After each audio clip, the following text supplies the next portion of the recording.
it appears to be working as a shorts feed. All right. I wish I could view the shorts version.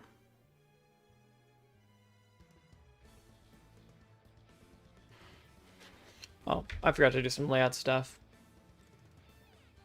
Yeah, I'm probably going to pause that so it doesn't get bad. Need to add images.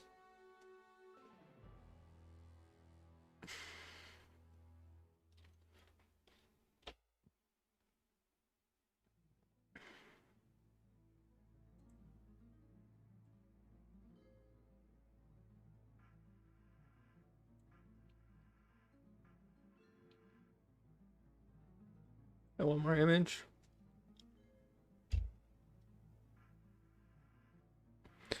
Oh, sorry. I shouldn't hit the live before I was ready. I gotta get the timer and a couple other things set. So let me add a couple more images. Switch to target. Make sure they're centered. Wrong direction. There we go.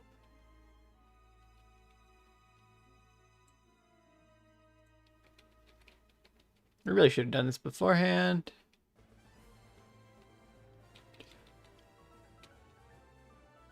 There we go. We got that. That. And then one more image to add. Switch your target. It should be switch 3 target. Oh, there it is right there.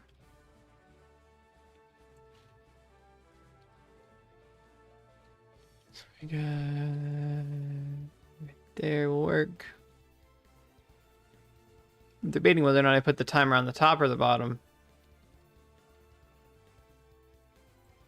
But I guess I gotta add it. Add the window capture. Should be you. There we go. I'm not sure if that'll be too big for shorts or if it'll work.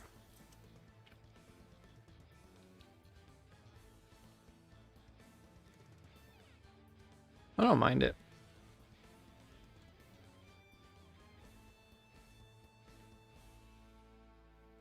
Seems okay. And there's plenty of room on the sides for the shorts feed.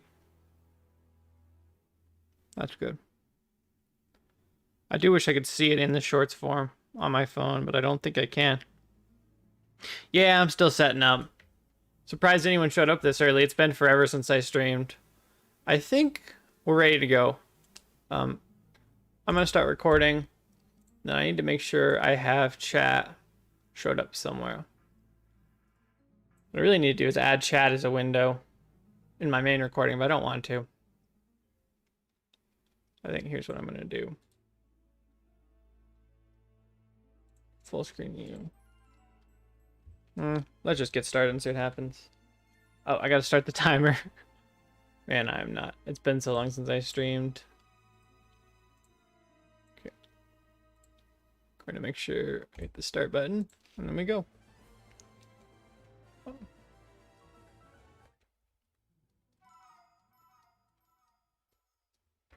Okay.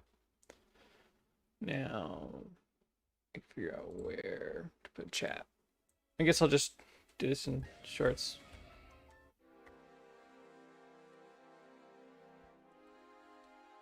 All right. Perfect. Oh, hold on. I gotta do that to make it all the same.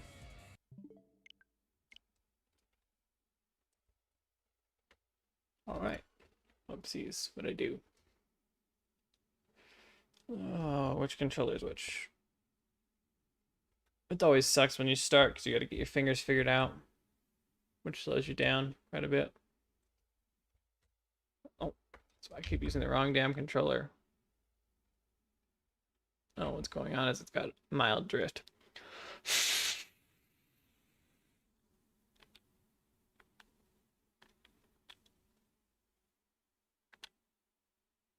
It's okay now.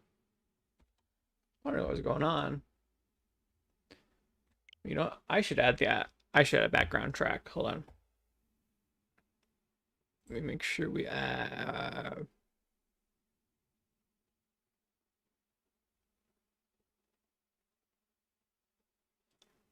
I know I have my desktop somewhere here.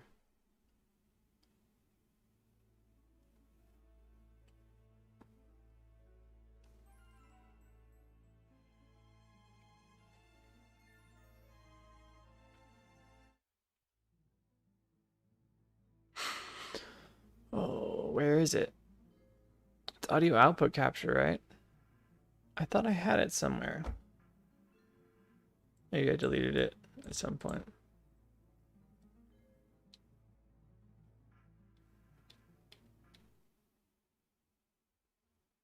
Maybe I did delete it.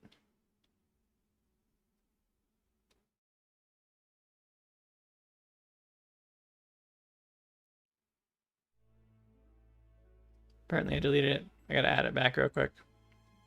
Which means that could take a second. Well, let me pause the timer again. Since I'm not actually hunting. So I need to add you.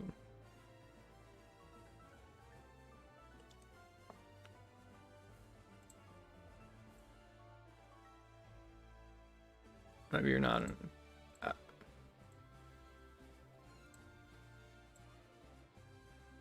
I forgot how to add desktop audio. Hold on.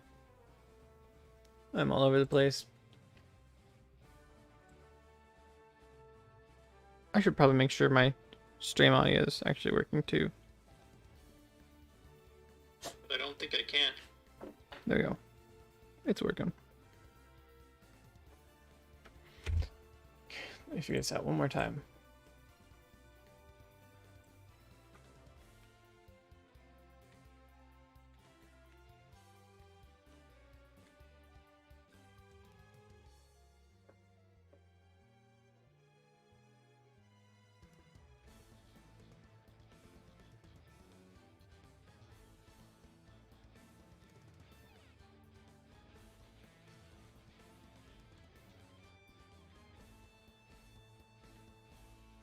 I gotta remember how to do this, which just sucks.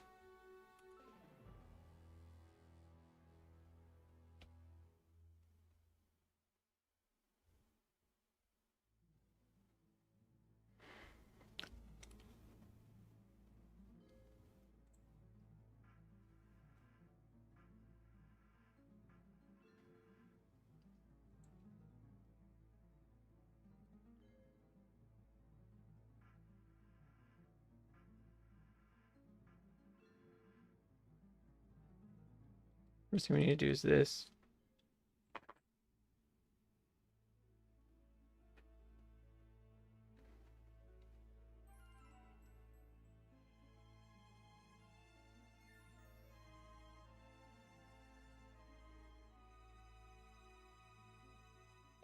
This is just an audio output capture.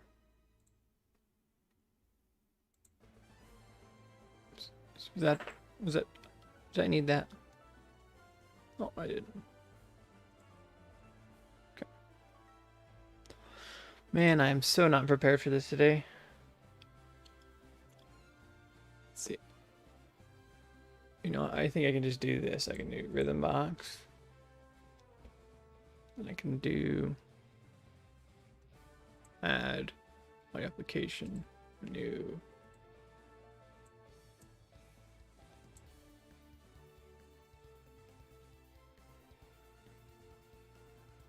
It's weird.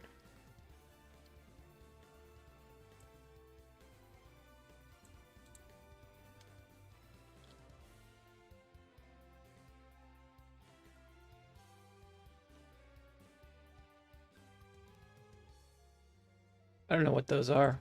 That is weird. I gotta figure out.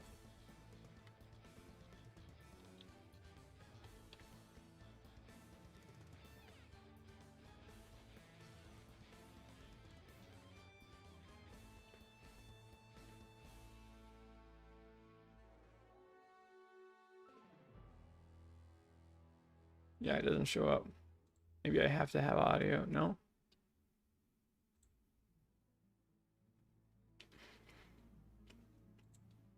Wow, that's loud. Yeah, I know that has audio.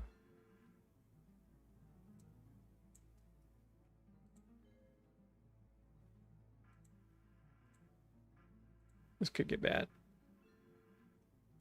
Nothing's there.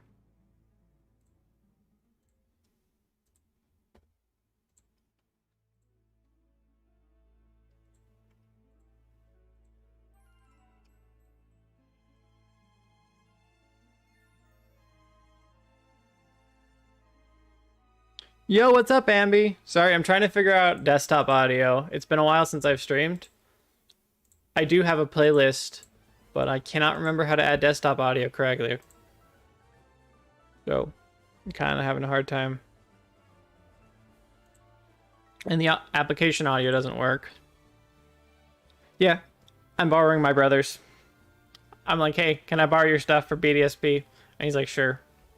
So I played through BDSP on his Switch, and now I could shiny hunt on it. I'm planning to do the same thing on Sword and Shield. We're gonna add. Is it? It's supposed to be audio output, as far as I remember. But this doesn't show a desktop as an option.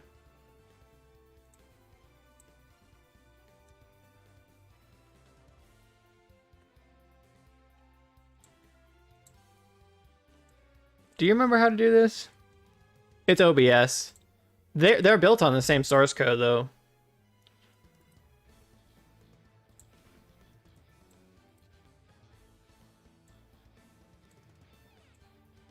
I thought it was just an audio output captured. I mean, maybe it is, but yeah, it's not. How do I do that?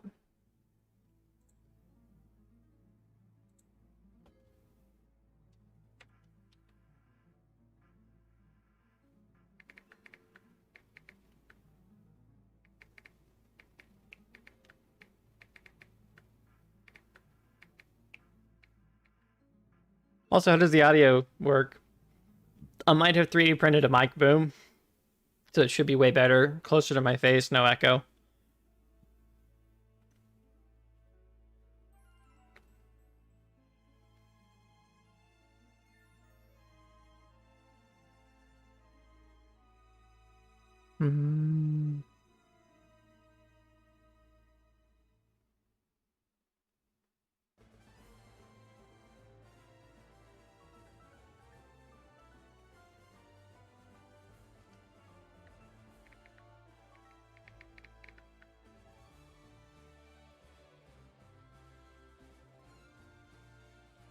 Is this stable or is it issue? It looks like it's having issues streaming.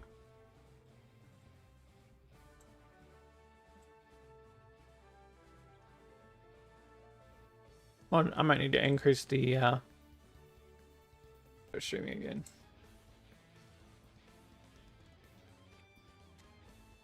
Wow, it picked up pretty quick. Alright, let's see if this picks back up. I increased the bitrate, so hopefully it... Okay, yeah, that looks better. That looks way better. Back to the desktop audio problem. Hiya. Will you knock it off? Thank you. Forgot you were in here. Okay.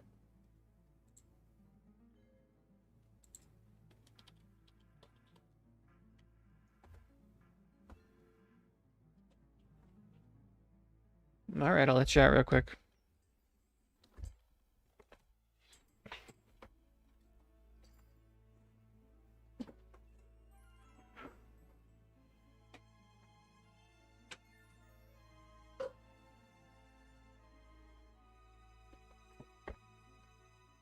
That's not what I need, Google. Maybe it is what I need. Let's just go to settings. Audio. Global audio devices. Yeah, I don't have desktop audio there, Google. That is super weird. I've tried application.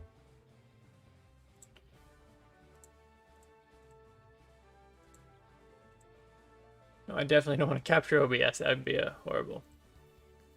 Why don't you show up? You should show up here. It's weird that it doesn't show up.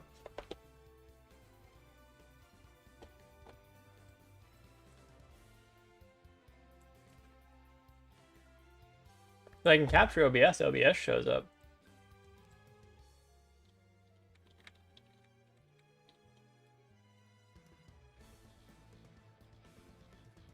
I really wanted to do that because I have a background track. Application audio capture. Yeah, I know, that's what I'm using.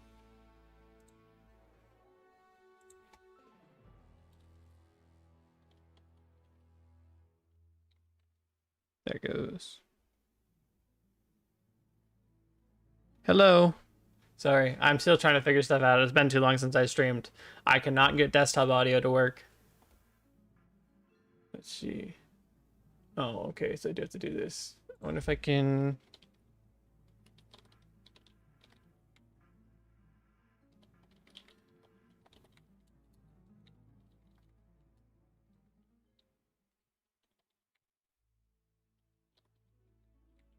Because right now the other thing is it's outputting way too loud.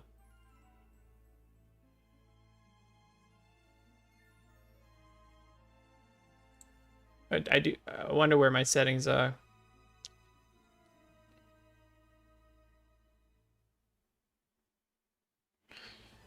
You know what? I can absolutely help you with that. Actually, I don't know if I can. One of them has to maintain off the internet. But yeah, I can help you evolve it real quick while I figure stuff out. On the second one.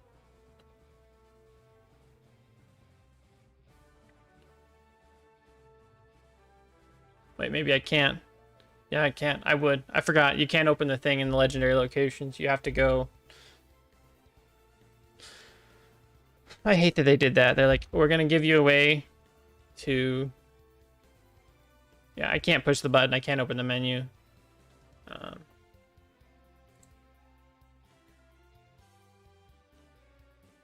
See, where is your volume setting?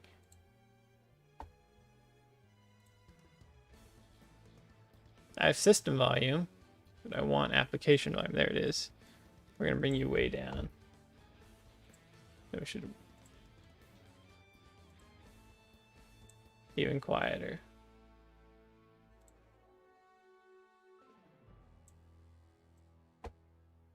Okay, there we go. That's working. Let's try this one more time.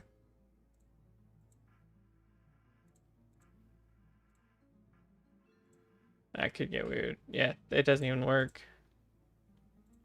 It's weird. Let me just delete you real quick.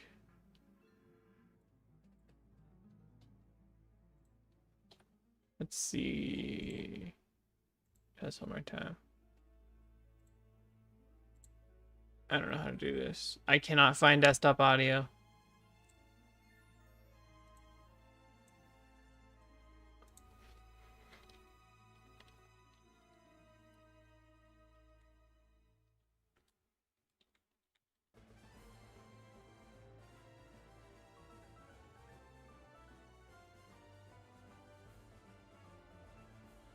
And maybe it's a weird version of OBS I'm using.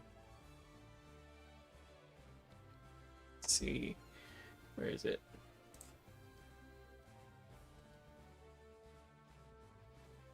Settings, audio, desktop audio. That doesn't exist.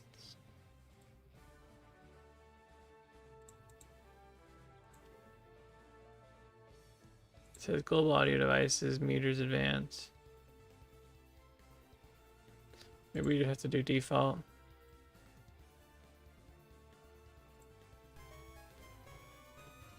Hold on. I gotta listen to my own stream real quick.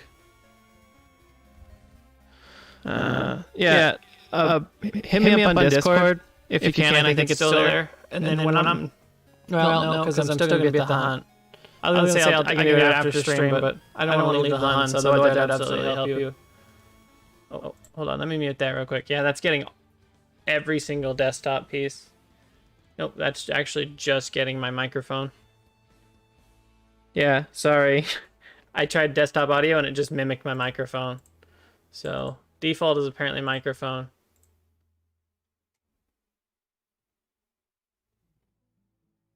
Oh, it's everything. How did I limit to...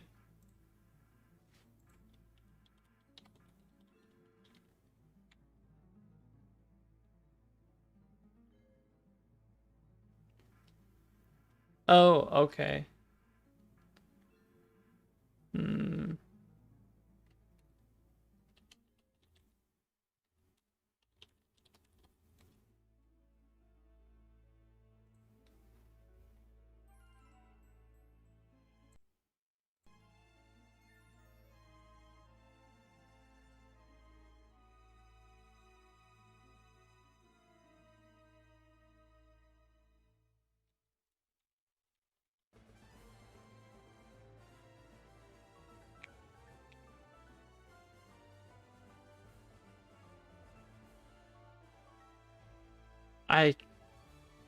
This is difficult. Oh, I was wondering why you hadn't streamed in a while. I was gonna message you, make sure you're okay.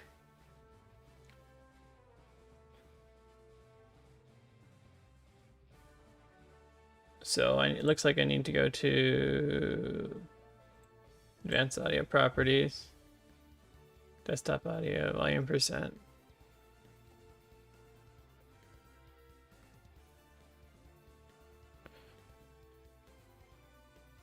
You know what? I do have alternate accounts. I could go back on the internet and log into one of the alternate accounts to do it. No, wait, my alternate accounts wouldn't have online. Yeah. But yeah, see if anyone's active in the Discord, they can help you.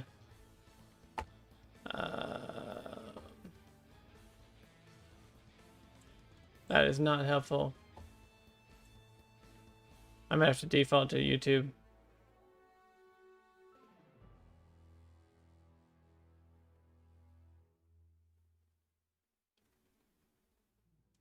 Let me click on one of these videos real quick. Man, I'm enjoying this music here.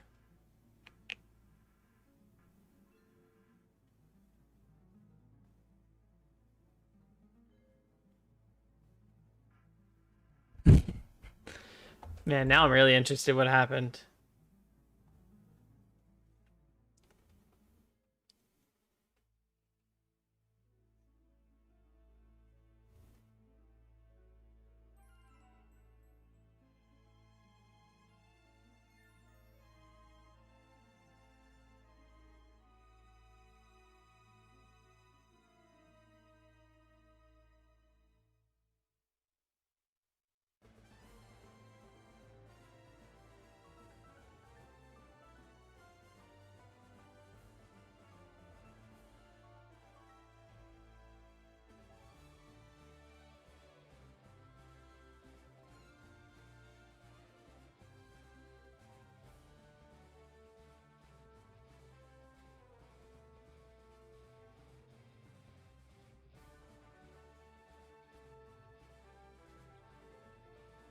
That doesn't help.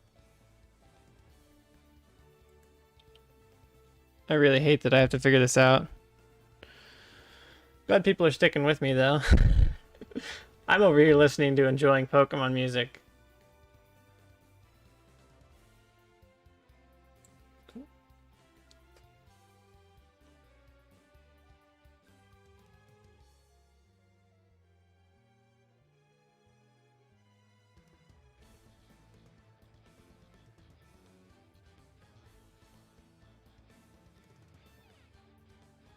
Let me test something real quick.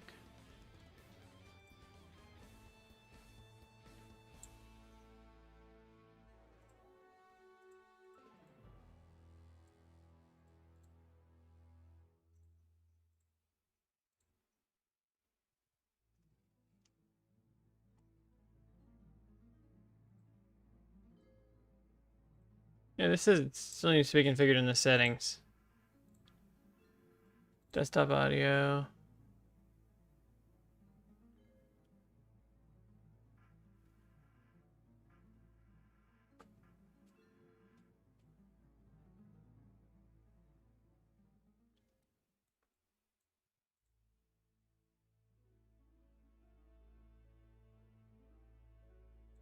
Let's disable it real quick.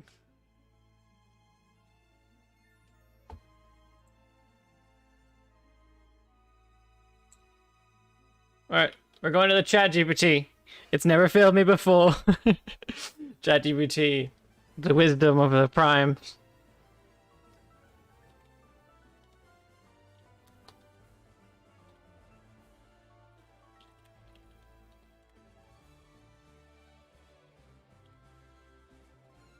Can you help me quickly?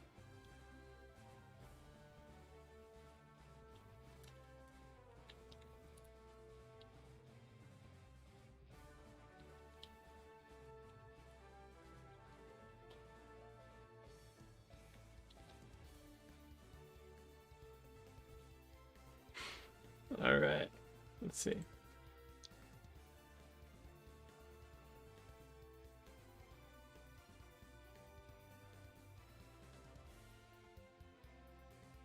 Yeah, that doesn't show up. Nothing shows up with that one. I would love to do that. Maybe we do go that route though. Do application audio capture. We go back to the GPT.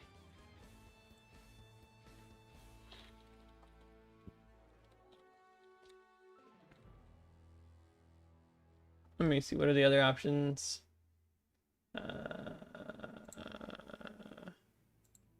Wire plumber and XDG.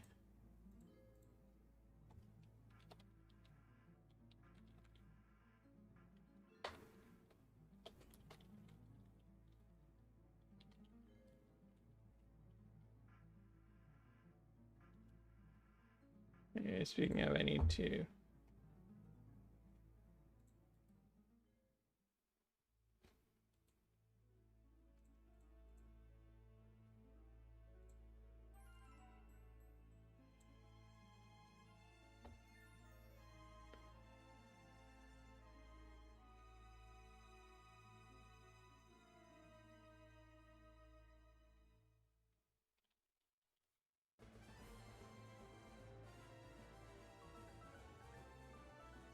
It should be helping. Don't make me do such a long thing.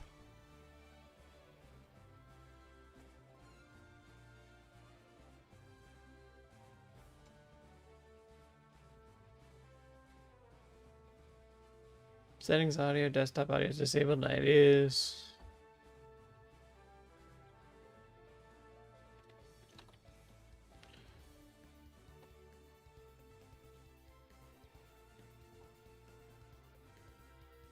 System sounds, OBS monitor. Yeah, it does not. Oops, what did I just mute? Oh. I hate that it does that.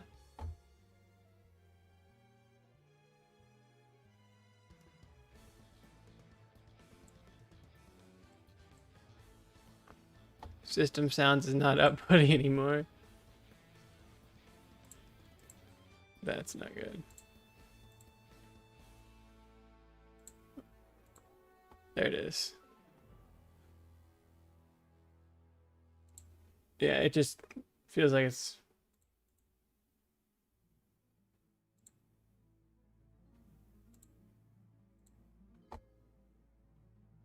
It's looped into system sounds.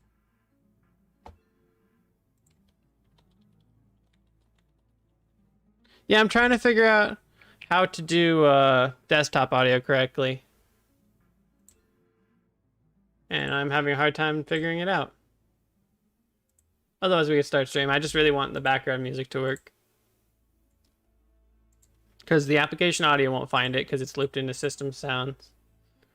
So...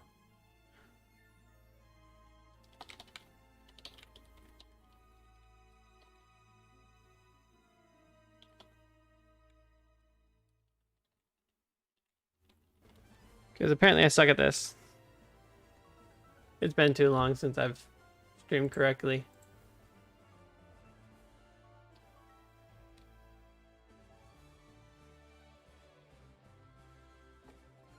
Really, I don't want to have to do that every stream.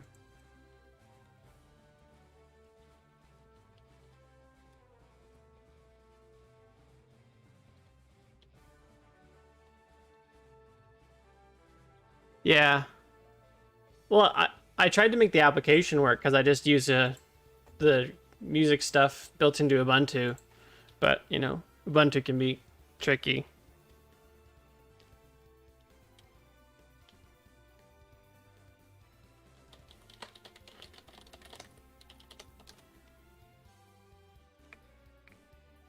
Hmm.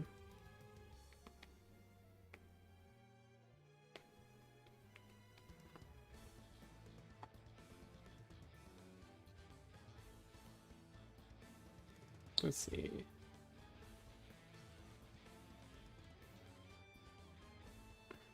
That is not.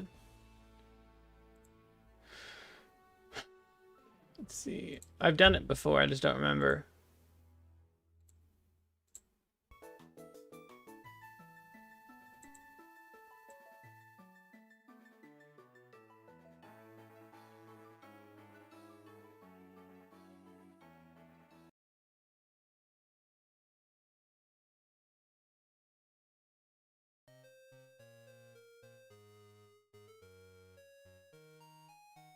It's OBS, dude. Oh, it's OBS.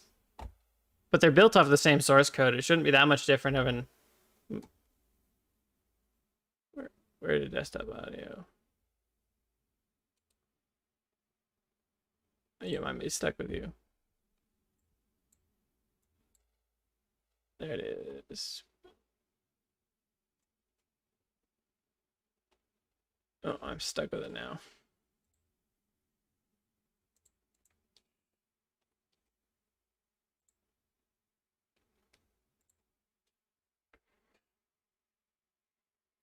Yeah, that's because I set up desktop audio, but it records everything, including OBS. I don't know how to isolate OBS.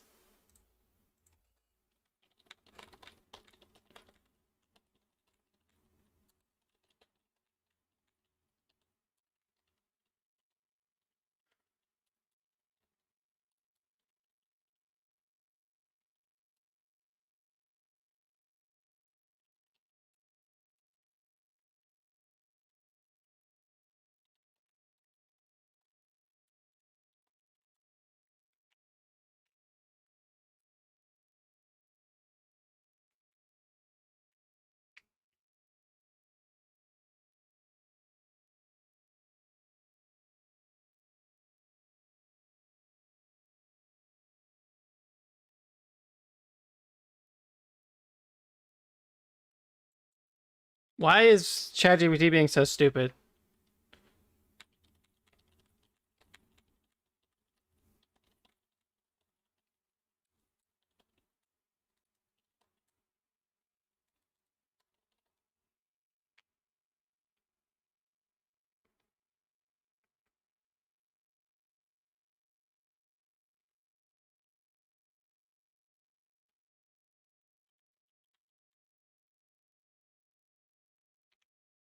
I've tried. It doesn't pick it up. Uh, what this? It just when I try the application stuff, it literally just picks it up as system sounds. There's no way to isolate it.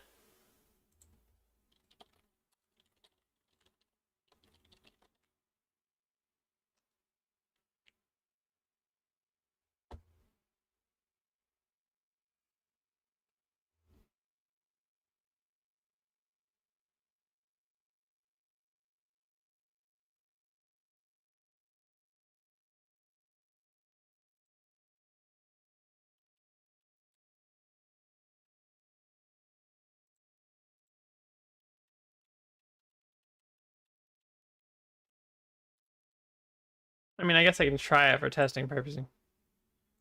Let's go.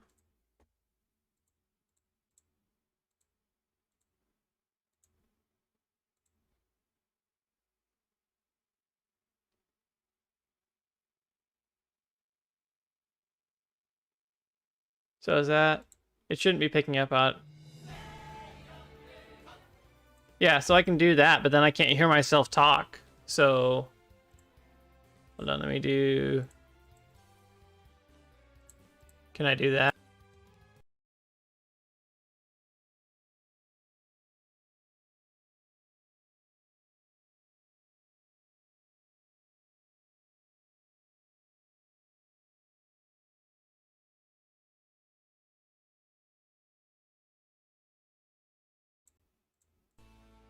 There. Nope. It was doing it for a second. Yeah, ideally, I'd like to hear myself talk as well. I think it did it for a second, and then it stopped. Oh, it just wasn't loud enough. Yeah. Ideally, I'd like to hear myself talk so I can know what the audio quality is, but I don't need to. I mean, and then I can just adjust this until you guys can hear it, and it kind of balances out the audio.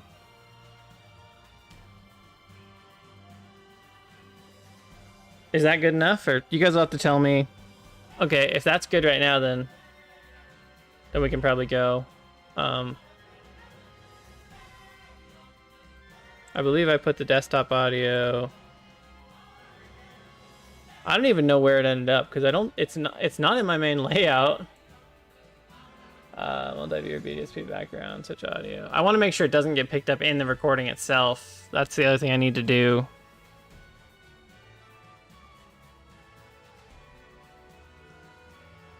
Where is that? What's weird is... Oh, apparently I did it here.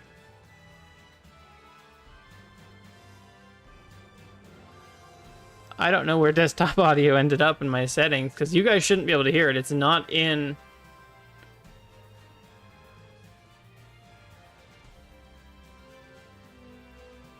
But if it is, if you can hear it, that's great.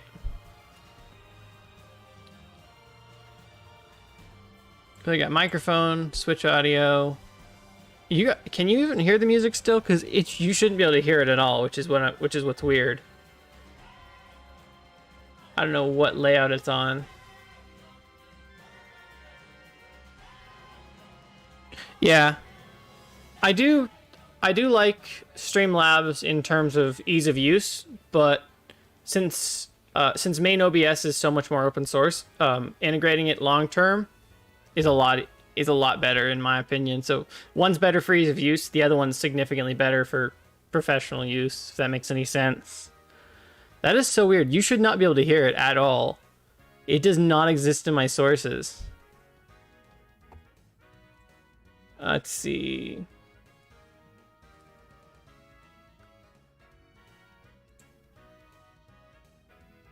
I have no idea how to fix it either, but we're getting closer. Let's go advanced audio properties. Yeah, I have no idea where this thing lives, which is weird. And the other thing is I can't use Streamlabs. I did start with Streamlabs when I started, but I'm running Ubuntu. Streamlabs is entirely Windows exclusive as far as I know. It might be available on Mac, but I don't think so. Which is weird how they took an open source program that was on every platform and then modified it and made it only one platform. I don't know how you do that. Yeah, I don't know. Maybe it's inside of the settings. Hold on, let's do audio. Okay. I think I figured it out. We're going to add one here. We're going to do audio output capture, and we're just going to do default. Nope. No. So I can turn it on globally, but I can't turn it on. Oh, but that's what the tracks are for. So what we're going to do is we're going to go here. We're going to go audio. We're going to do this, and then it's set universally. And then we're going to figure out what track we want it on for live streaming versus recording, which I have no idea what track it is on. So we go audio, output, recording is audio track 1. So we need to make sure that advanced audio property, we need to make sure that's not outputting to audio track 1. Right? Let me test a recording real quick, make sure that it's not outputting correctly. I think I figured it out. Tell me if the music's too loud or too quiet since I can't hear it.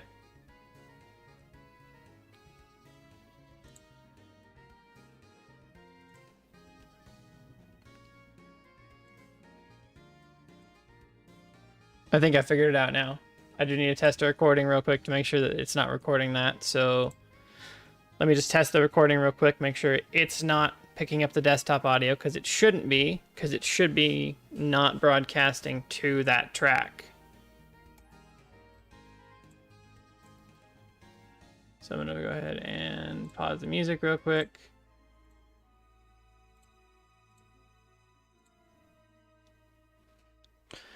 Then let's see. I need to check my recording, make sure it wasn't picking that audio up. Let me just test the recording real quick, make sure it's not picking up the desktop audio, because it shouldn't be, because it should be not broadcasting to that track. All right, I think it's working. I won't be able to hear myself talk, but at least we'll be able to stream with something. So let me get the playlist ready to go, and we'll get it playing. That only took half an hour. Anyways, let's see. Can I randomize this playlist?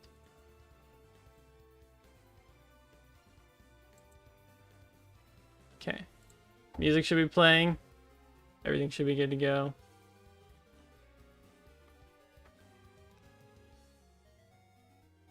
Let's get these two to the same spots. And then I guess I better start this. Better start. Oh, there it is. Chat. We better do start you real quick.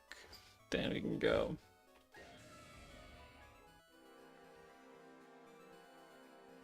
Tell me if it's too loud, too quiet. Tell me if my vocals are okay. If I need to do anything. Maybe 1, 2, 3. You're good to reset.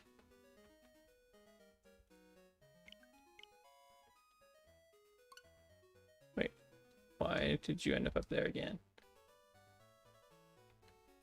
No, I didn't. It should be going. Oh, it's probably quieter. There. Yeah, let me go ahead and go back into my system sounds, and then we'll just do that from there. Tell me if it's too loud, too quiet, or anything. If I need to, I'll turn it up. I did turn it off for a second to make sure the recording wasn't picking up the track. Or a little louder if we need to. I feel like that's right about good right there. Does that sound good? Oh, you know what? The second one didn't actually do this, so. Okay, we should be good. Let me open chat back up real quick. All right. And I am using a 3D printed microphone boom, so I have no idea if my audio is going to be that much better, but from my testing, it's pretty good. I still hear a bit of scratchiness, but I'm not sure if it's just my voice or if there is something wrong with my audio or my microphone. But it's definitely better than it was before, because when it sits on my desk, it's a bit echoey because of how far away it is.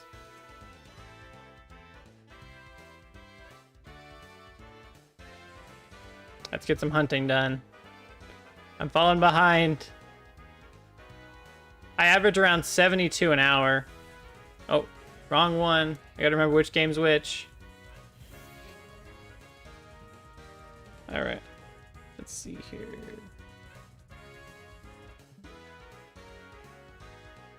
Wrong one, dummy. Come on. Come on. No, of course, I still use the wrong controller. Let's see. So that'd be this one, that one. I'm not used to triple hunting on 3 switches. Trying to remember which one's which is kind of hard. Oh well, that's where the fun is. Also, this is the first time I think I've truly streamed with the chatting thing, but it doesn't work right. Like, you've sent so many more chat messages and you're still number 3, and I don't know why. I mean, unless there's, for some reason, it's whoever... Oh, it might be whoever shows up first gets more points, not whoever chats more. That'd be a little weird. I always thought it was whoever chatted more, but it might actually be whoever shows up. Woo, what? Yeah. And I think... Oh, you're first now. You were second a minute ago. There we go.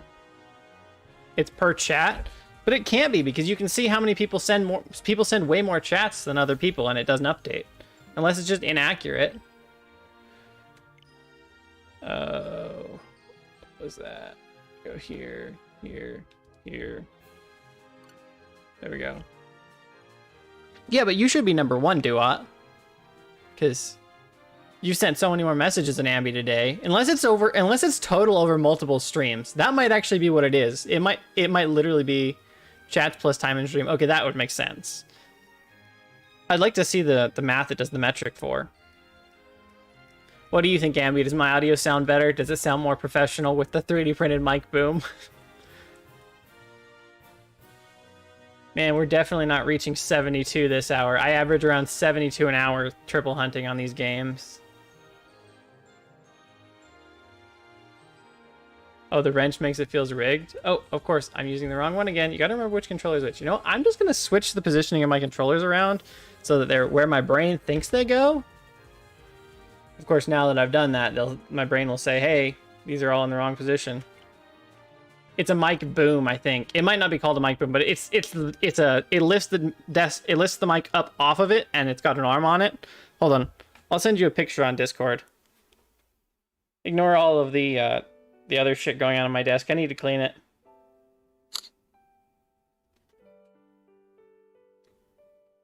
No, I wouldn't. Dude, if these resets were shorter, if I had 2 Switch 2s, I would absolutely do double hunting. But because of how long these resets, I feel like I'm going to keep triple hunting. I would post it in the Discord, but my desk is messy, so I'm just going to send it to you. So you can see what I'm talking about. There we go. That's what I 3D printed.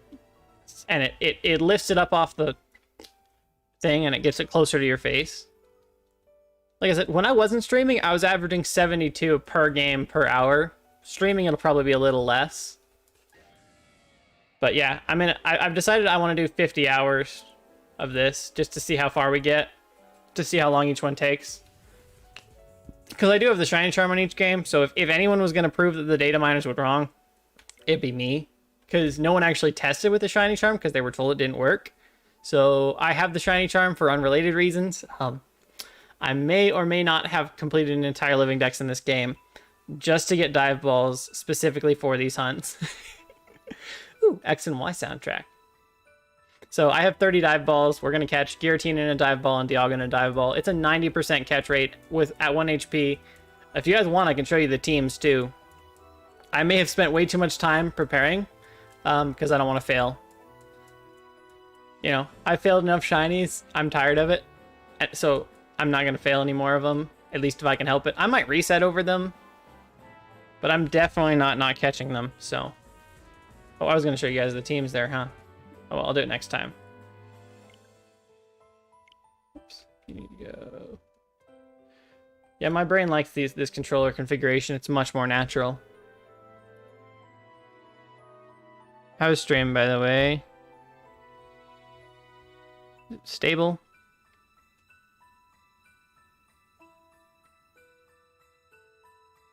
YouTube is still broken on my phone, so. There it goes. Listen to my own stream and see, is it stable? Looks stable. Oh, did it freeze? Nope, it's just having issues keeping up is what it looks like. I don't know why. Yeah, it looks like it's having a hard time keeping up. There you go. History.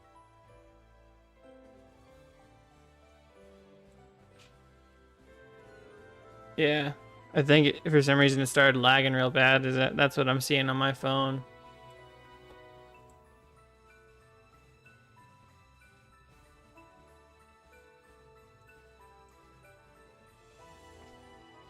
Yeah, it is still Friday, or it's still Thursday for me, but I'm excited to see what they have for tomorrow. Although what I have to do now is figure out why it's lagging so bad. So I'm gonna do this again. Maybe I just keep YouTube. No, because that'll be way too slow, huh?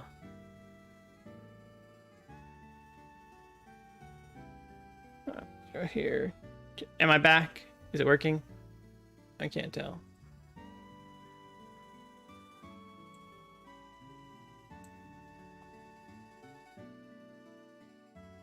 It should be back.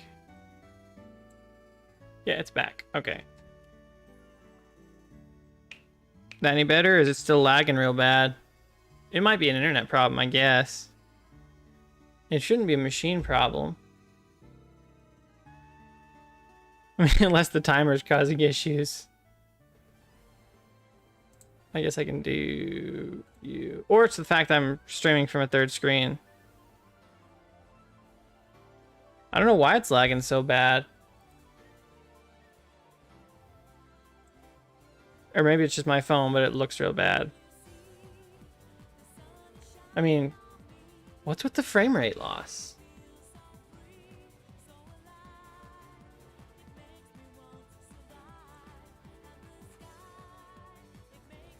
That is weird.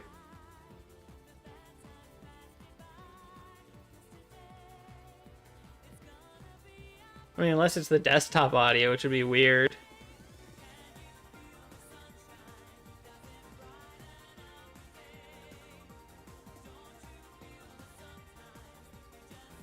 Let's see. I can mute that and see if it helps. I've been able to stream and record at the same time for a lot. Pause you for a minute.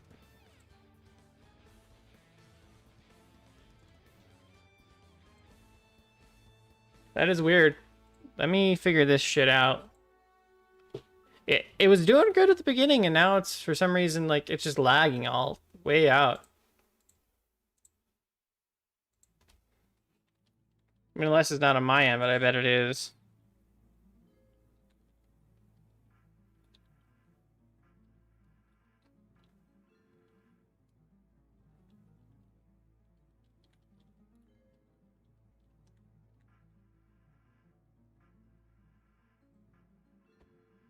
Yeah, it's just, I don't know what's going on with it. I'm not even sure if my audio is going through correctly.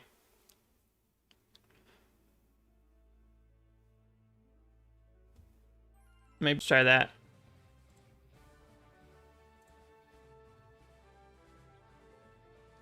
Of course, it's going to kill stream, isn't it?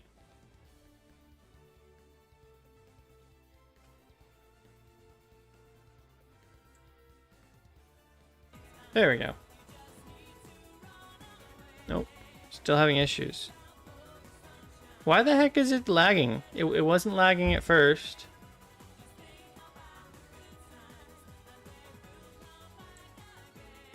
Wire connected. I guess I could change my network settings. Review. Review. And a wired connection. Automatically do everything. See if that helps.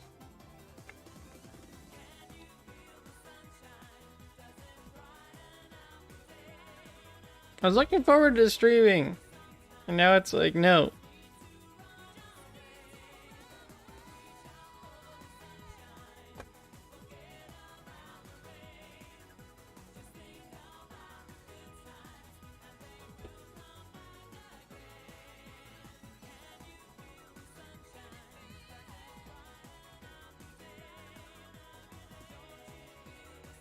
That is weird. I guess I could try that and see if that helps, but that's never stopped me before.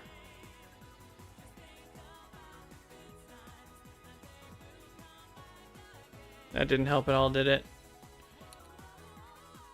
That is weird. What the hell is going on? I don't know. It should not have that many issues.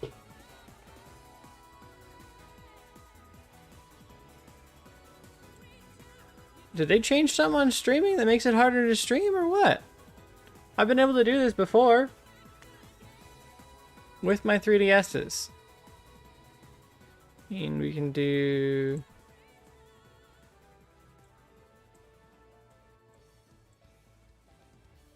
I mean, it has the music in the background, but that wouldn't be killing performance. Wait, it finally smoothed up. Was it the fact I'm recording on top of it? That'd be weird.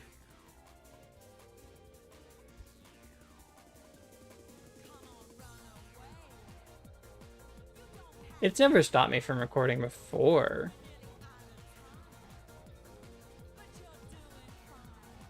Yeah. Let's start that and see what that does. Alright, I'm gonna try this again.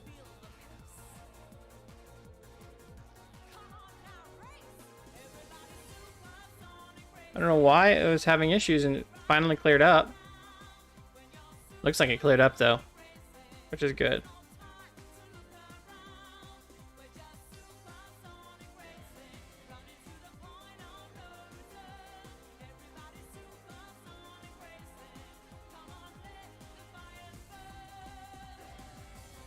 Hey everybody. Hey everybody.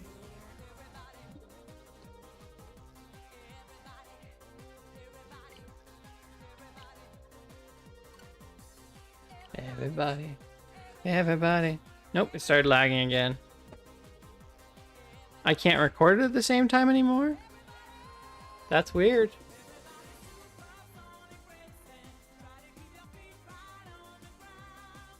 Let's try that. I mean, that could be the single thing that's causing it.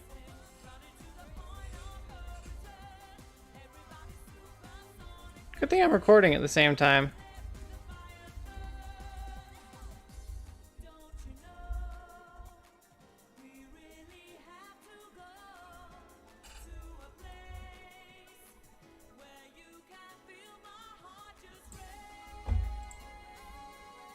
Looks like it's okay, but it's not good. That's even with the filter turned off. I've been able to record before. Why would it do that?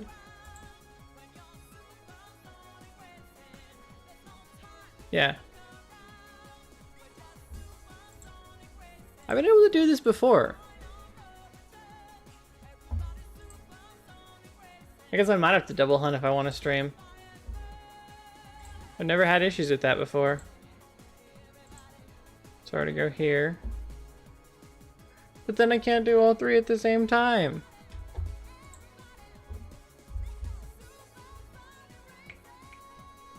That clear up? It still hasn't cleared up, has it?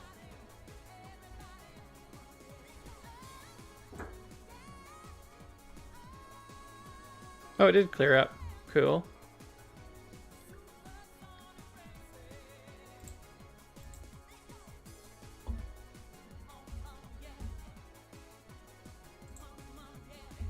Alright, let's just not do anything for a minute and see if it's gonna lag again.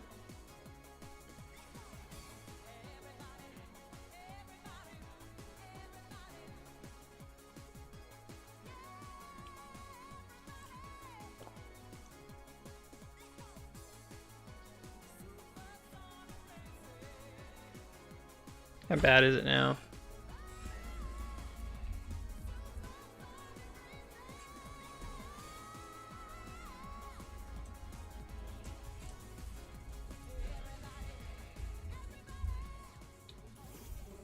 Yeah, apparently I can't record while streaming anymore.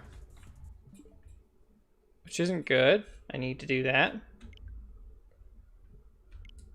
Yeah. My bitrate too high? That might actually be it. Hold on. See if that helps at all.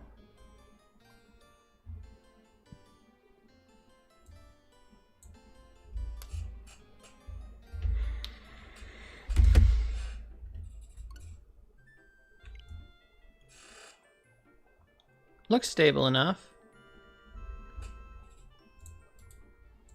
That is weird.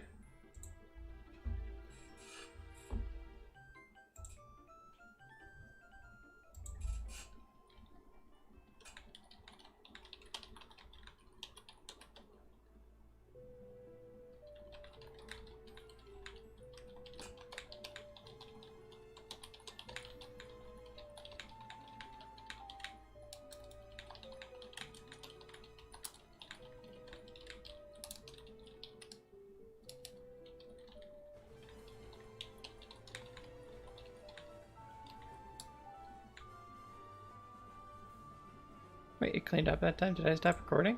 No. Wait, did it finally clean up? Maybe the bitrate was just too high. Hold on. Everything looks stable, which is good. Thank you for lurking, Ambi. All right, let's get to hunting. Everything looks stable while recording this time.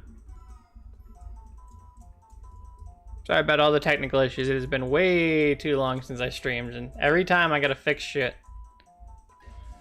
But yeah, it looks like it's stabilized itself this time, which is good. Of course, this is definitely gonna hurt our numbers, but it doesn't matter.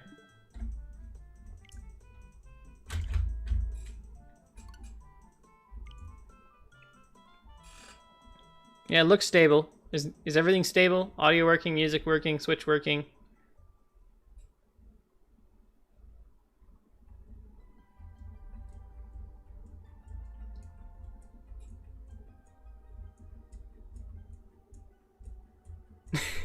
Yeah, I basically literally just went through and I'm like, yep. I realized I have there's an application on Ubuntu called Rhythm Box that you can download and play music through. So rather than having a Chrome tab open with YouTube, which takes up more horsepower than it should because it's kind of a memory hog, I just downloaded a bunch of soundtracks and have them all in a playlist.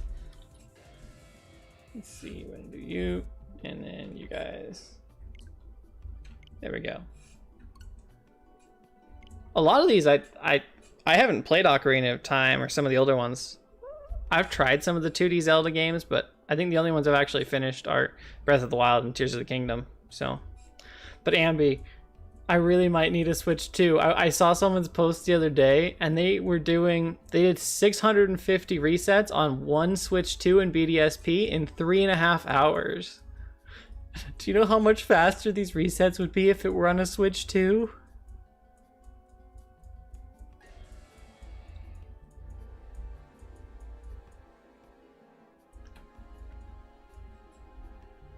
But I don't have the budget for one Switch 2, let alone two Switch 2s at the moment, so. Let's see, those two are good to reset. That one's good to reset. Next, close.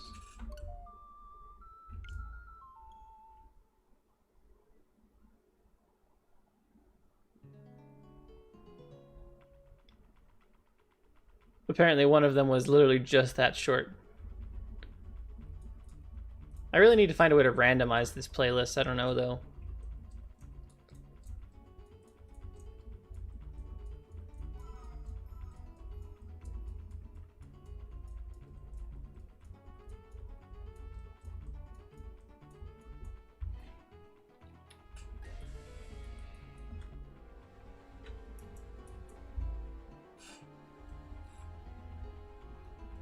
We've got to do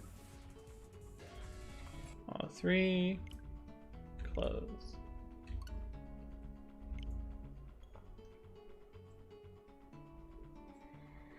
Well, now I gotta figure out something to talk about because I've been talking about all my technical issues and the technical issues are gone. Let's see. What is that? That is almost, we're almost at 2,000, which is gonna be nice. Halfway to odds, and that's not bad. I think you can get one in 20 hours if it's assuming it's full odds, which I don't think I'll go to full odds. These games have to be nice to me. They were mean to me for Shaman all those years ago. It's hard to believe these came out almost 5 years ago now. And that's officially 1,800. We're almost halfway to odds.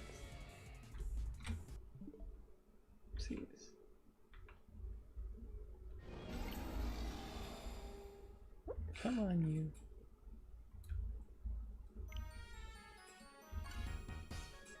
Apparently that was just the lion's roar. I thought it was more from Sun and Moon, but apparently not. But he's one of the best ones. He's one of the best soundtracks ever.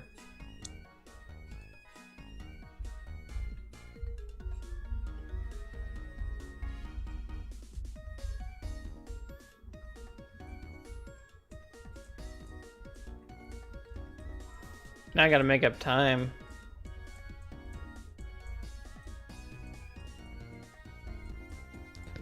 How many people are still here? Sound off if you're still here. I want to know. I can't tell how many people are still here, so. 601.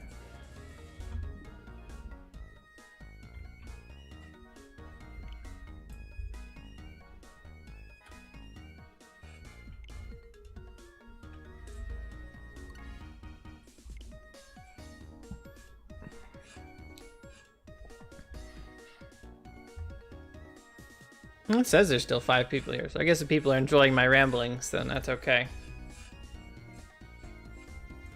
I like the layout. It kind of, you know, it puts the 3 screens just above the chat enough that you can still see what's going on, but just small enough where you can still see the layouts.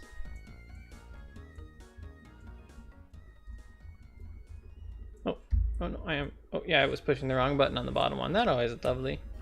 Goldenrod City. The number of eggs I have hatched listening to this song.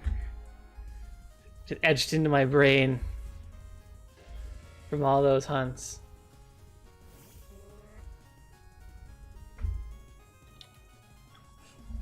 This is just gonna be me talking about the soundtrack until the soundtrack runs out.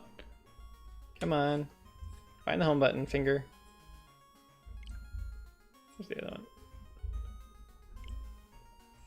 I'm gonna have to switch it up back to what I was doing the other day. Rather than having 3 full sets of Joy-Cons, run 2 sets of Joy-Cons next to each other and a third one just for the Giratina hunt.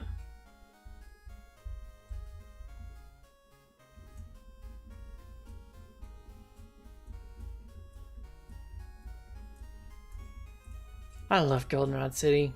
It's just such a nice sound.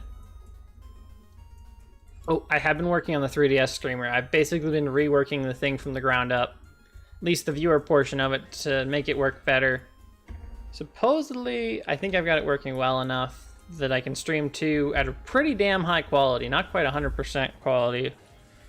But pretty damn good quality. Oh, come on.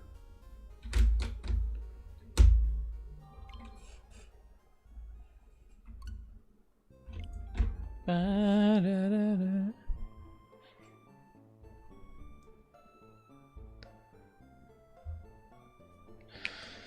let's get some shiny hunting in. It is weird not being able to hear myself.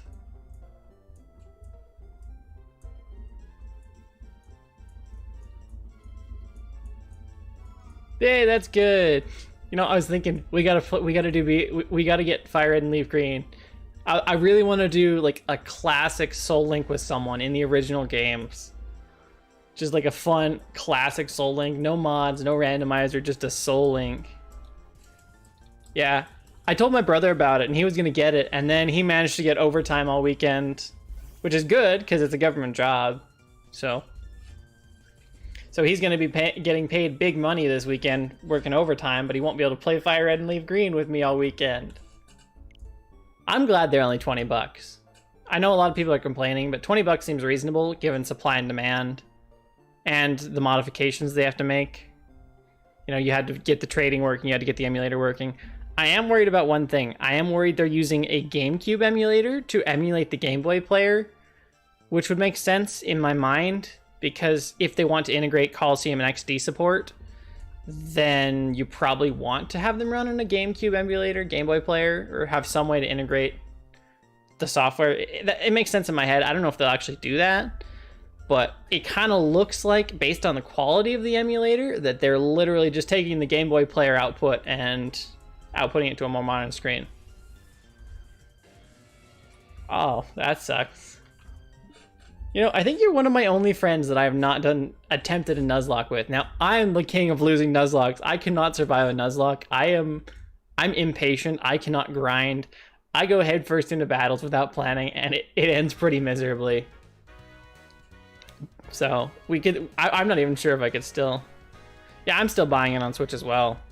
Like, 20 bucks is clean. Especially Safari Week this year is going to be lit. Because I'll be able to do double Fire Red and Leaf Green and double BDSP, which I'm going to be so happy to be able to quad hunt on... Oh, wait, never mind. I was going to say, I'll do 2 Fire Red and Leaf Green and 2 BDSP. Nope, I don't have 4 switches. I'm like, what the... Oh well, but I'll still be able to do both.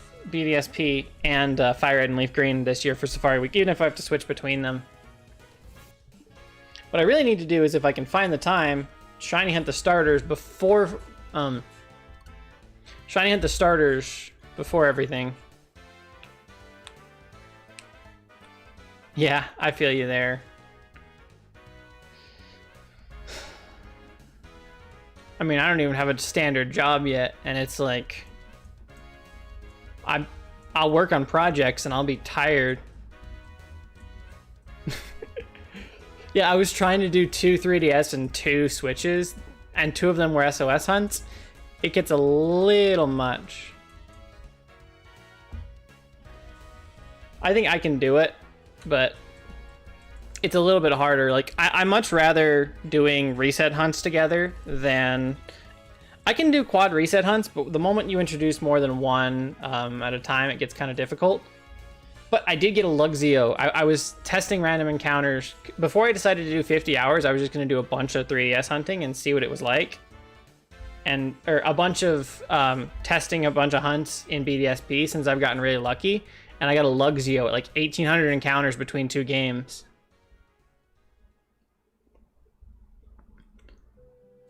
Yeah, what I do with my 3DS is I literally just set up input redirection and have a controller that automatically pushes the A button with the rubber bands, and then I just basically have it go while doing whatever else on my switches, and that works really well. What doesn't work well is random encounter hunts or SOS hunts or any kind of method hunt while trying to do everything else. Yeah, just 50 hours in general. Oh, there are absolutely breaks. Wait, did I not activate the timer? No, the timer. Yeah, that timer is total I've done in the past few days. So I've done 9 hours between like 4 days, I think. You know, not too much. It's not going to be total. I'm not going to stream for 50 hours. But what I do plan on doing is testing each kind of huntable targets. So what I want to do is test the legendaries, test the static encounters, test the honey trees. Oh, I wasn't streaming. I was recording. So I started this recording and decided I've got my 3D printed mic boom. I might as well test it. Yeah, I was not streaming the other ones.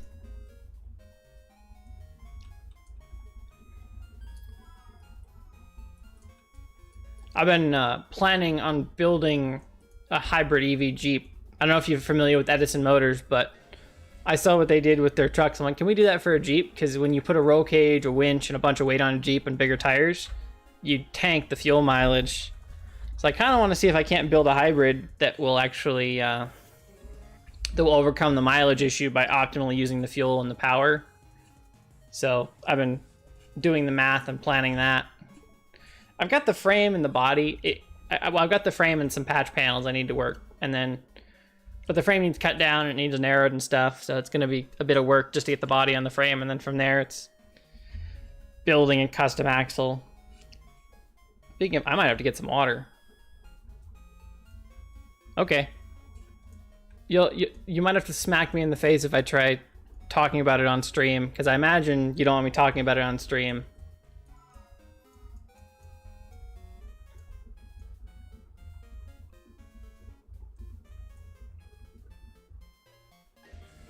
No, this is a different one. We did finally get the truck put mostly back together, and then we changed all the fluids in it, and someone put the wrong fluid in it, so it needs a transmission repair, and I have not dropped the transmission yet because it's going to be obnoxious to do. Because that's just my luck with vehicles. You buy one, fix it up, and someone did something stupid with it. I really do need to drop the transmission on it. But the original thing was buy a Jeep, and the Jeep, the guy said the engine was rebuilt. It looked like it was rebuilt, so okay. So we pull it out, rebuild the transmission and transfer case, and then we get to tearing down the engine. The thing's completely stuffed with assembly lube. It's completely rusty. The pickup tube was rusted. The crankshaft was rusted. The piston tolerances were way too tight. The valve job was done horribly, so I wasn't able to get that together. But that was $1,000 that we were going to hopefully get it back running, and now it's still taking part in the garage because, well, you know, that engine is going to be a little bit more work to finish it.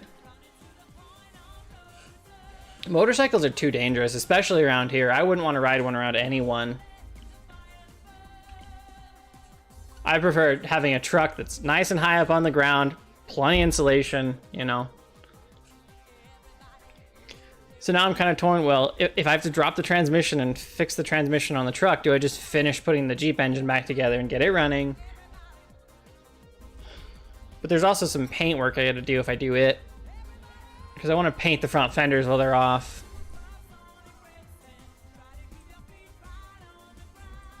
But I don't know if you know much about transmissions, but this truck had an MV4500 in it, which is why we bought it, because it was the transmission alone. That transmission's worth $2, $2.5, depending on the condition, and we paid, I think, $3 for the whole truck.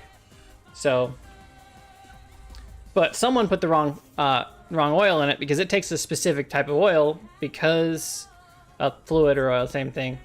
It has carbon fiber synchros in it for the manual transmission. So the carbon fiber will get eaten by sulfur content. So a lot of oils have sulfur in them. So you need to get one that's sulfur free specifically for that transmission. And they didn't do that. So the synchros are destroyed.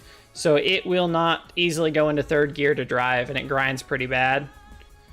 And I'd imagine when I open it up, it is probably going to need more than just the synchros replaced. And if you're going to be into it, realistically, you just want to rebuild it. And then you got to buy the stuff to rebuild it. But at that point, you're better just finding another one, dropping that one, putting it in. So.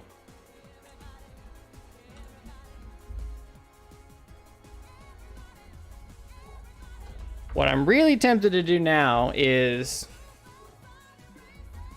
I'm looking for a diesel Jeep. There's one specific year of Jeep with a diesel in it that I'm looking at as a donor vehicle for my project. So for a hybrid electric system, you want a diesel engine tied to a generator powering a set of batteries with electric motors. And the idea behind it was to save on cost. You could do an automotive diesel. So you take it, instead of paying 9 to 10 for a modern. Nope, he's not in here. I don't know where he is. So instead of paying, 9 to 10 for a generator engine, you convert an automotive engine into your generator. And I found that what I was getting to is there is a 2005 and I think it's 2005 and 2006 Jeep Liberty. The thing is ugly as hell, but it has the donor diesel engine that I want. And what I'm seriously thinking about doing is saving up, getting it, and then driving it for a while before eventually transplanting the engine. Because they'd be super reliable. Well, if you do the timing belt, they're super reliable. The problem is that they do have some problems with the EGR plugging the top end, and the stupid people at Vim who designed it decided that they were going to run the oil pump off of a belt on the front of the engine. So if that belt snaps, you lose oil pressure entirely.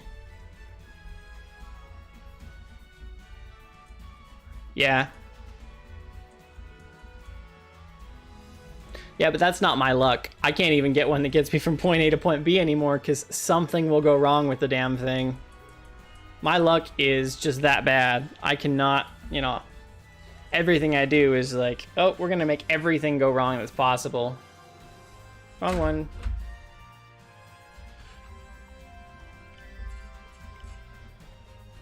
That, and I still need someone to respond to me about anything. I'm still really pissed about that one company I applied for where they're like, yep, you meet the minimum requirements, you'll hear back from us. And then I never heard back from them. There was one, I went and talked to a guy because they put out an ad on Indeed that said apply and they'll train and everything. So I went and talked to him and he's like, well, it's the slow season. We're not looking to hire someone who we can train yet. He did say around this time of year they pick up. So I might go back and see if I can talk to him and get into an apprenticeship program for that. They started at $25 an hour too, which would not be bad at all. That was an RV technician post for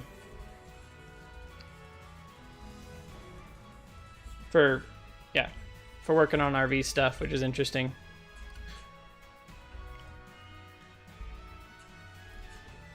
The problem with that diesel engine is, it would probably end up needing a turbo.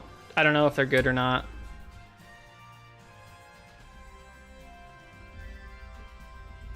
Yeah, he said their apprenticeship program started the end of February, kind of beginning of March. So I'm not entirely sure when I should talk to him or give him a call again. Like, should I wait? Should I do it now? Should I wait until closer to March when, because it's, you know, it's a tourist area. I'm sure you know what it's like being around those. So depending on the time of year, their work changes quite a bit. Which is weird that they want the apprenticeship program to start in the busy season. If it were me, I would think that you'd want an apprenticeship program to start with your I would think that you'd want your apprenticeship program to start when it's not busy, so you have time to train them. But then again, you might not have enough things for them to work on. Another of the egg loop, Lumio City. Oh, I remember hatching so many eggs here when I was working on my living decks in X and Y.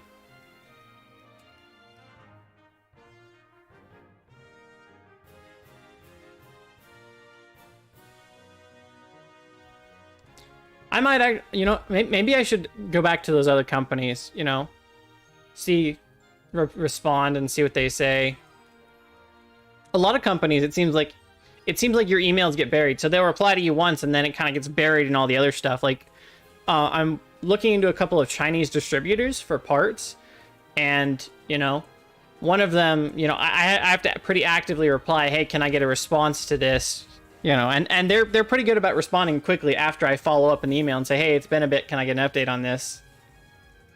Of course, one of the companies I'm working with is way better than the other, but they still haven't given me a quote on the part I want. I'm looking for just the generator for the damn thing, and they want a bunch of other information. Even though I've already done the math, I know what I need, but they're like, no, we gotta get all your information so we can do all the math for you and make sure you're getting the right part.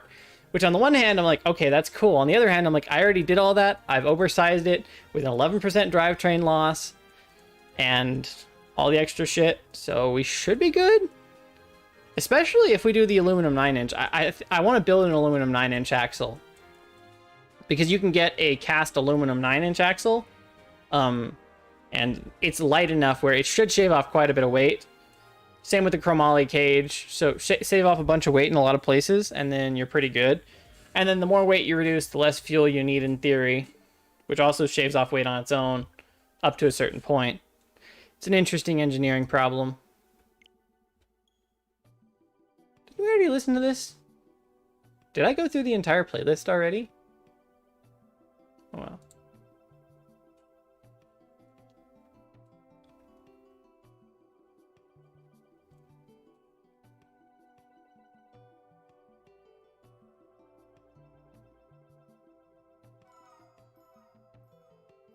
Man, it's crazy. It's already been... Time flies. Yeah, we'll definitely need to catch up, and you should try streaming more often. Just set up reset hunts, like set up automatic reset hunts, and... Well, I guess it depends on what you want to reset for, I guess. That's one of my problems with so much modern shiny hunting is, with like Legends Arceus and Scarlet and Violet and them all, it is just so much effort. While this is literally just reset, check, reset, check. Same with the random encounters in the grass. Like, you don't have to actively be looking. And it's a lot less effort. And I don't like how much effort it is in the newer games to hunt.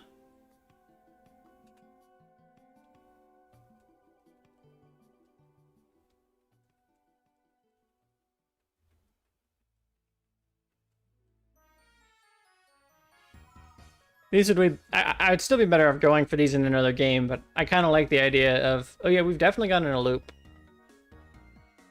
I think I went through all the music I have already. I just looped through the playlist. I don't mind that, though. If someone gets annoyed by it, they get annoyed by it. I'm good listening to it for a while.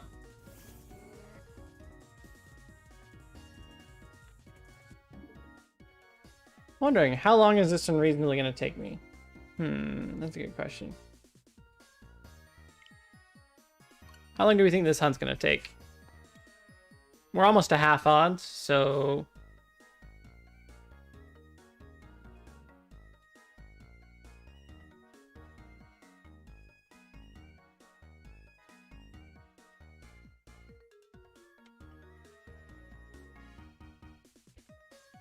Are there really 7 people here, or is YouTube crazy? If there's that many people lurking, I'm grateful for all the lurkers. Does the music really help that much? I don't know. Maybe it's the title. 50 hours hunting in BDSP. It's certainly more exciting than, hey, I'm going for X and X Legendary. Come join. Because, you know, you can't do it. Old YouTube was so much better. Hold on. Do 4, 5, 6. I miss the days where you could just, you know, have a simple video and simple stuff. I got lots of Gen 5 music on this playlist. I really like Gen 5, but I've actually been recently watching A-Drive's old shiny hunting videos. Just the shiny compilations. And I really do like some of his Fire Relief Green stuff he's been posting. You know, it kind of feels like we're going backwards in time where, you know, you can post simple content again.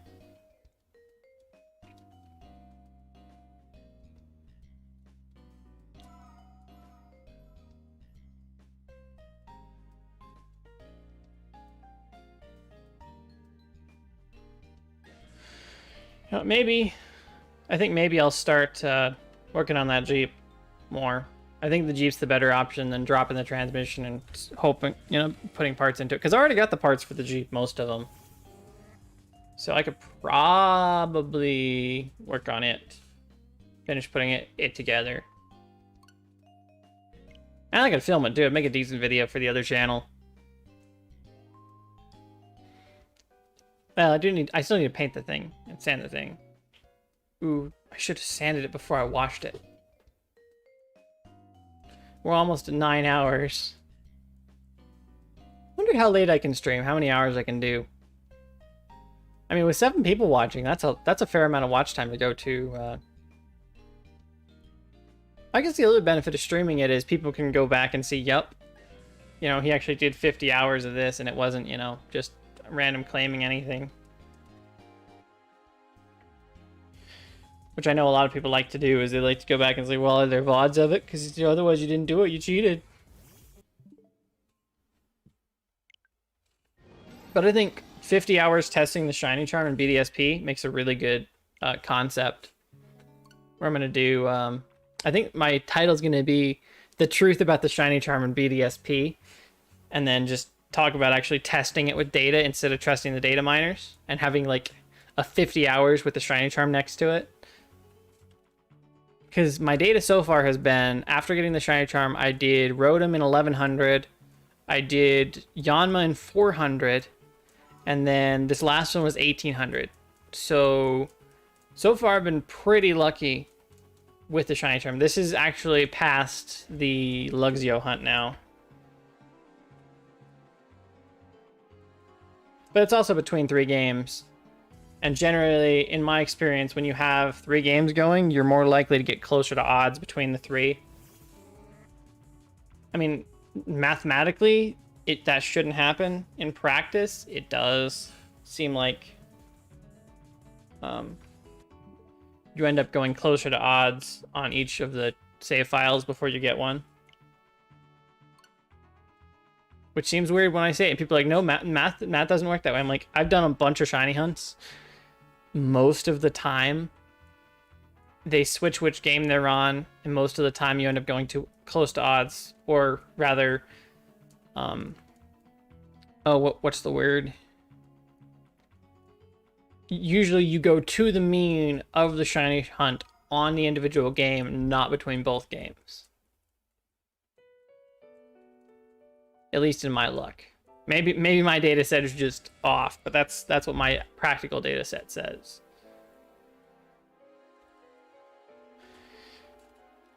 And the mean of a 1365 hunt, I believe is...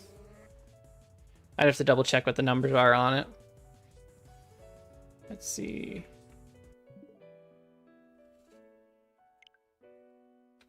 Why do you keep going up? I think that one's got a little bit of drift. I cleaned it really well the other day, but I might have to go in and replace it. Which I really don't want to do, but I might anyways. Man, this song is so peaceful.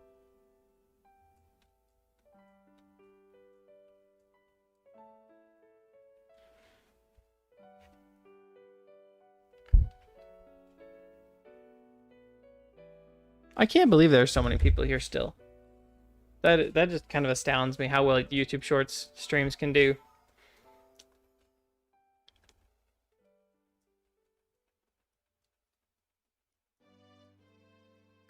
Alright, I may need to ask for music recommendations and go download them to get a little bit more variety on this playlist. It's a lot shorter than I thought it was. So I'll need to download more stuff for it.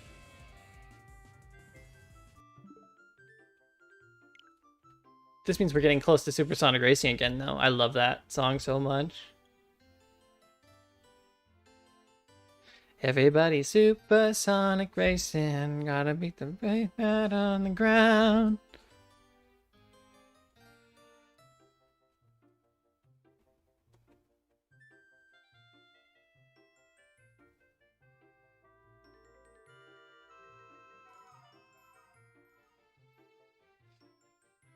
Oh, I might also need some water.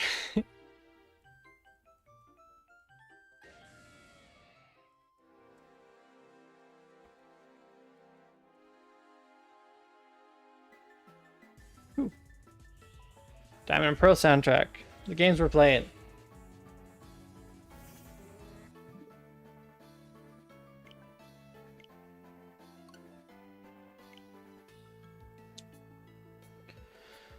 I'm wondering, do I stream Fire Red and Leaf Green tomorrow? I don't know if I made a layout for Fire Red and Leaf Green.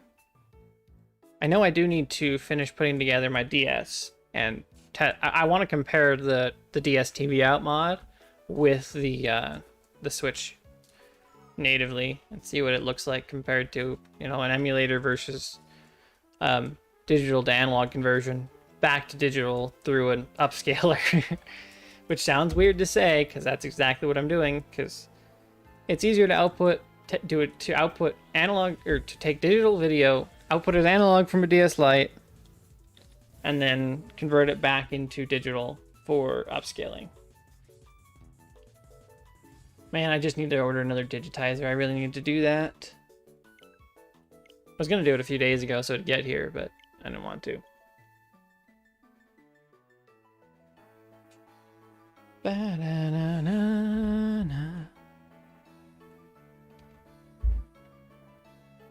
Wow, 8 people. New people joining. Man, this is great. I missed this. I need to do this more often. I also need to start recording that. Hello, Holy Sock. That is an interesting name. What religion does your socket belong to? Are you a follower of Arceus, Helix, or Bidoof? Which religion are you a holy sock of?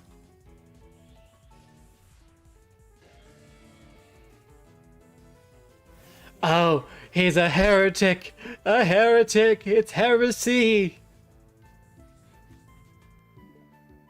Yeah, after seeing, I don't know if you've seen this, because this is quite a few years old now, and it's crazy to think how old some of this stuff's getting, but after watching Pokemon Rusty, I don't want a Bidoof god. Because that Bidoof terrorized everyone.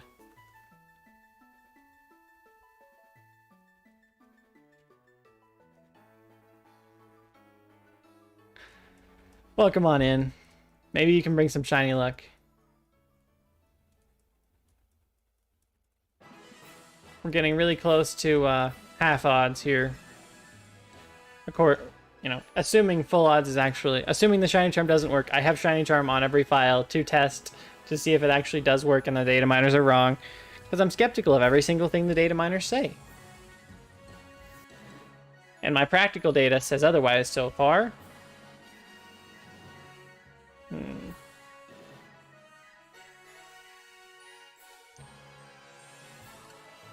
I think it skipped this song last time. Oh, that's cool. I'm not sure I could do a shiny only run or badge quest. I can do full odds hunts, but I prefer shiny charm hunts.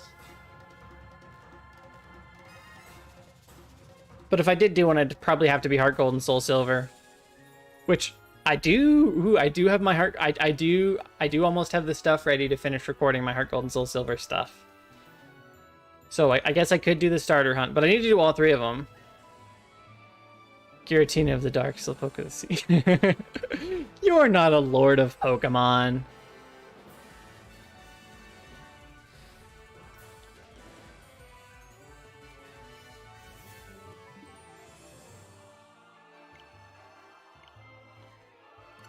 If anything, Slowpoke of the Sea wouldn't it be Gyarados of the Sea or some other legendary? I myself am a follower of Helix. I believe Helix is the true god, so how dare you, Ambi? How dare you? You heresy. Heresy.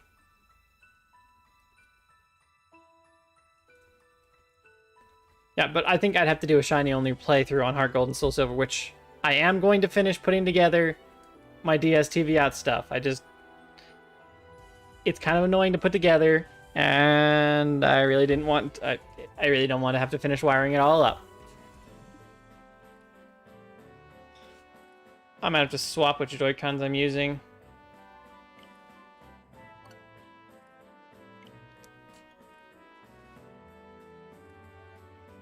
Oh, I see. Ambipom's Lord. I can get behind an Ambipom cult. Although, if we're going back to classic times, I don't remember if you remember this. I don't remember if we knew each other when I was doing the shaman hunt and we got totally into making like a false shaman religion and I still didn't get it. It is Mr. Pokey, Lord Pokey. Now you're just making no sense.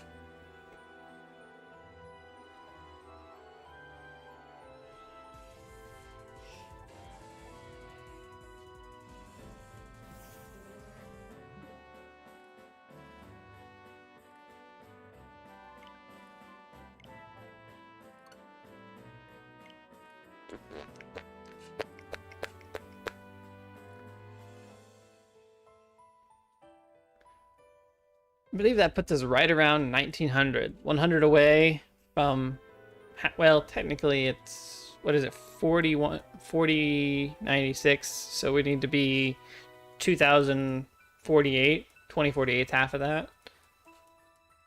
Right now we're at 1900, so we're closer to 150. But that's less than an hour away from half odds, baby.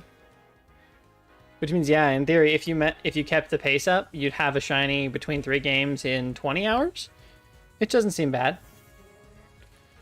Although the Switch 2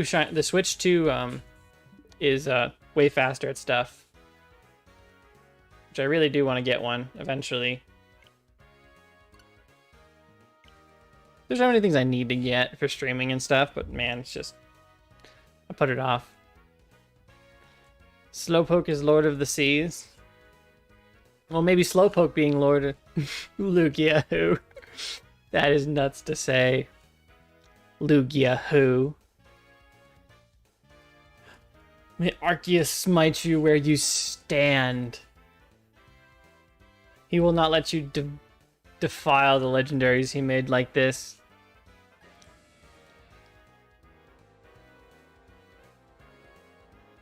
But do you remember the shaman stuff, or was that before we met? I don't remember. I think it was 2022, which was when we met. Was that Giratina? Not shiny. I think I would have noticed if it was. Here's the point where we start taking bets as to how long this hunt will take. Given that all of my hunts have been under full odds in this game, I'm probably gonna go to odds for this one. But the mean average for shiny hunts at full odds is like 2,700, I think, something like that. Which seems weird. You'd think that the average would be going to odds, but that's not how statistics work.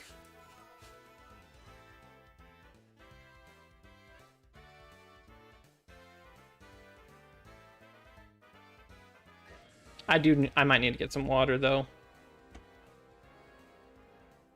I already had a sore throat when I decided to stream, and now it's getting worse again, so.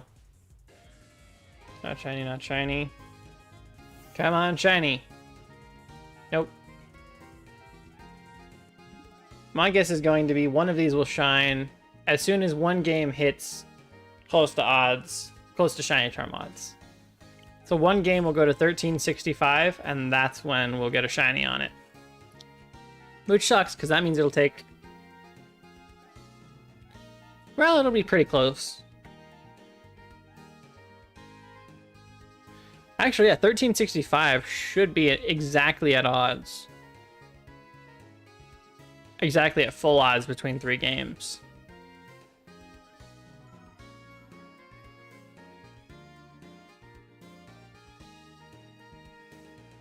Doth thou not recall this shaman talk? So you don't remember, or you're asking me if I remember? I remember it. I'm just asking if you do.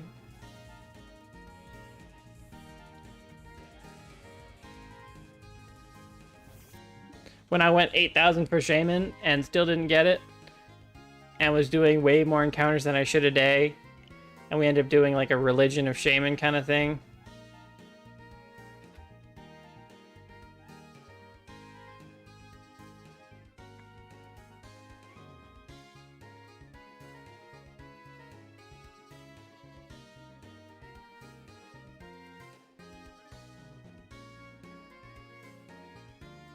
I feel like the Switch is quieter than the music itself, which is kind of weird.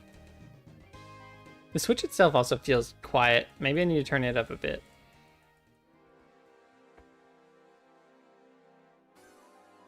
Oh, here it is. I don't want to sing along, but I might have to. It's going to sound terrible, but that intro is so iconic. It's definitely going to get this stream copyright struck in, but I don't know which ones they don't care you play or which ones they do. So it's all video game soundtracks though, so it should mostly be okay.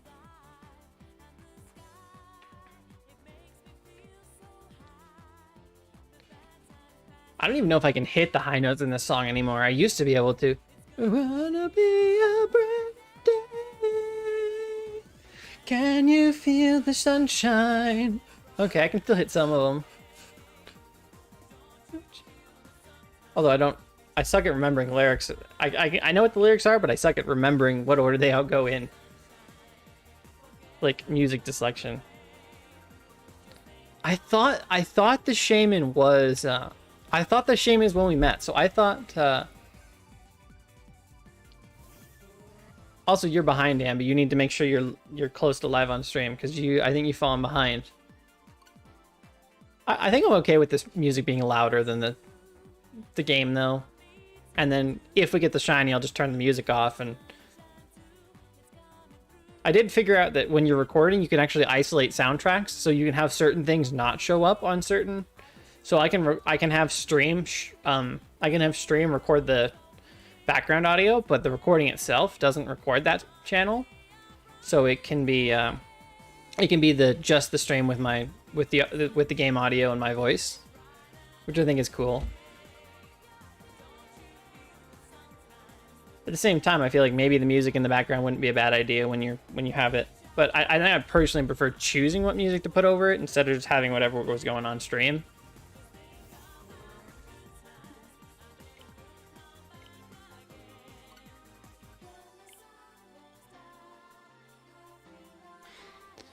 All right, do I pause? Well, I gotta wait until the end of this song, and then I might go get some water.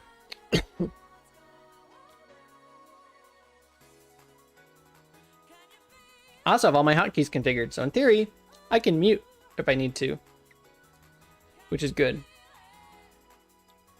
I did have to set them up for the control button. Oh, okay. That makes sense. You did say you're busy, probably relaxing.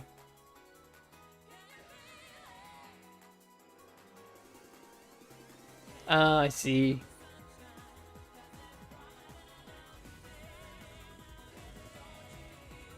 Dealing with proper adult things. Time management, which is something I still get. I cannot manage time. I will just start working on something and it'll all of a sudden be 3 in the morning, and I've spent way too much time working on something I shouldn't have put that much time into.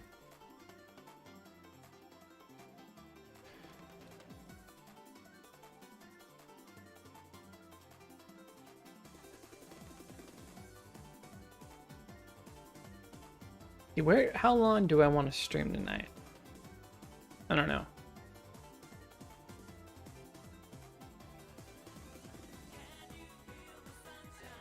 I forgot how long this song is too.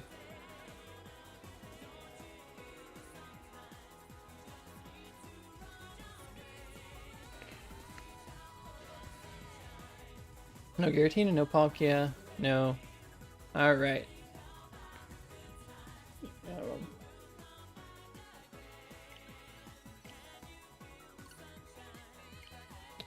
What to talk about now? I don't know. This is the part of the stream that's weird. It's like, what are you talking about once you're so far in the stream and you've talked about everything? Talking about what you're going to talk about. Talk about. See how many times you can say talking. Or just vibe and listen to the music while doing some chill shiny hunting.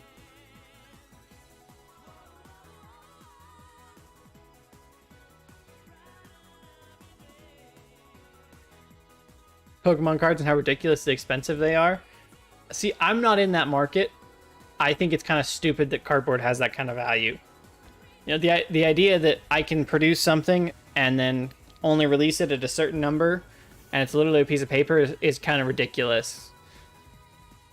You know, and the fact that people pay that much for it and collect them as assets is ridiculous to me. The fact that they hold their value and you can actually sell them, like, that whole thing is kind of scares me. The fact that you can have like rare coins that are worth more than they should be, cards and all those things, like things that should not matter, that have worth. You know, they're not a real asset like a vehicle or a house or a piece of land, yet somehow they hold sometimes more value than cars and houses and all that. But I will tell you, one toxic thing about me is if I'm ever rich, I'm absolutely going to buy a PSA 10 Charizard, and I'm going to pull it out of the case and play with it and use it in an actual deck, because I'm that fucking petty. I hate the whole, oh, it needs to stay in a case and you can't use it. I'm like, this thing was printed to be played in a card game. So if I get something that rare, I'm absolutely going to use the fuck out of it and piss people off, because I'm that petty and I think it's that stupid. Like, they were printed for a reason. They were printed so you could play with them, not to be held in a shop. Like, I feel the same way about cars, being a car guy. I could not stand if someone just restored something and let it sit. Like, I'm working on a restoration of a Jeep. It's not going to be a perfect restoration. It's going to be, you know, some minor modifications, but I'm going to drive the fuck out of the thing. And it should be, because the engine's been rebuilt, it should last for a long time. And it's got, it had a valve job done for more modern fuel. The water pump's been replaced, so it should be reliable. What if I don't do that tonight? Just go monkey around with that engine. Start putting the bottom end back together.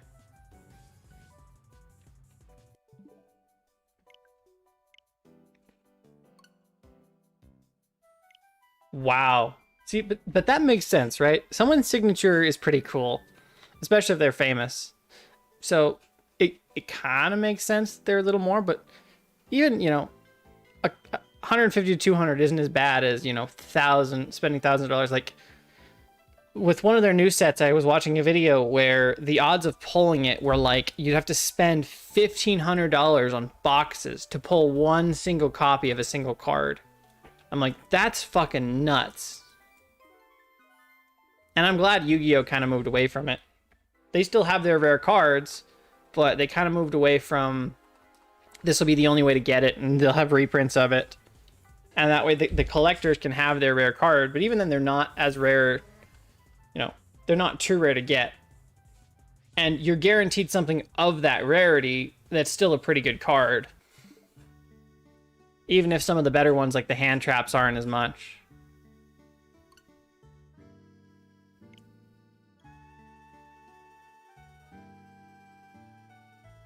Oh, Union Arena. I can't say I've heard of that one.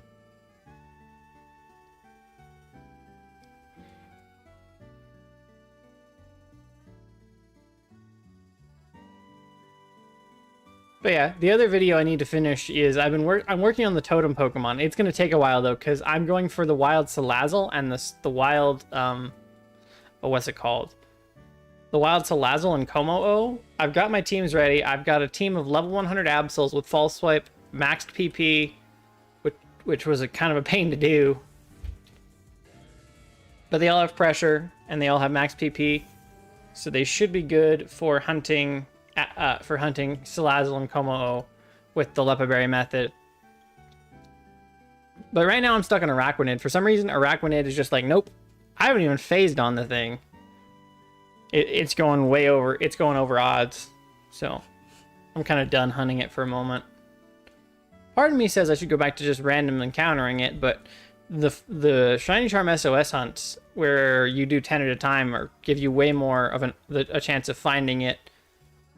Because for some reason they decided that everything on that route's just gonna have the same level. Sun and Moon did this with a lot of routes. It really pisses me off, where everything has the same level range, so you can't even do a good repel trick because everything is the same level range. And Araquanid is one of those targets where it was before Storm Drain affected water types, and so it's basically the only way to do it well is the SOS hunt. While some of the other ones, like Togedemaru, I think I'll be able to use Static or whatever the Steel type one is. I don't remember. Same with Vikavolt. Well, no, Vikavolt might be SOS only. I don't remember. I'd have to look at it.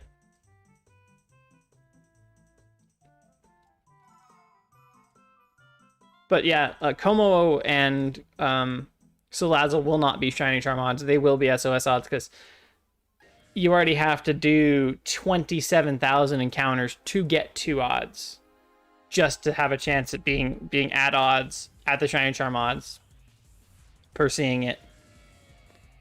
So that's going to be a fun video to finish. Hopefully my luck picks up on that one too.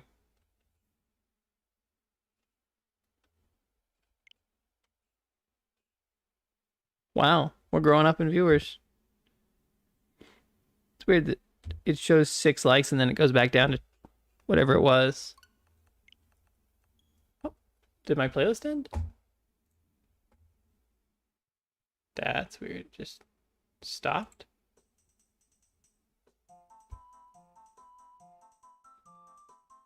Alright, it stopped. It started again. Oh man, that sucks. Oh, I did it again. No. Okay, while these boot up, I'm going to go get a glass of water. So I'm going to leave you guys with some sound and get some water.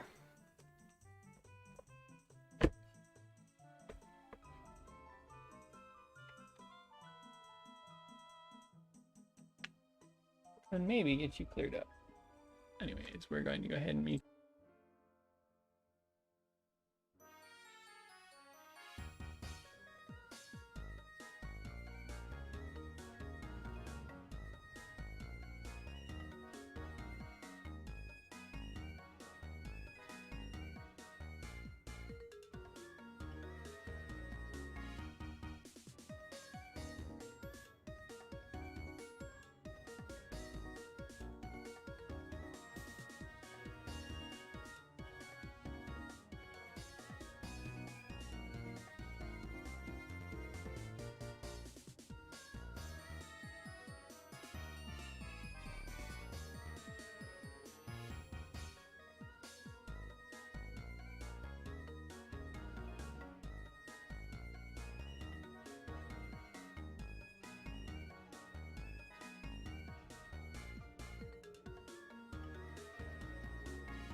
Water has been obtained. They're already feeling better. What music are we on now? Ooh, we're back to Goldenrod City. Cool.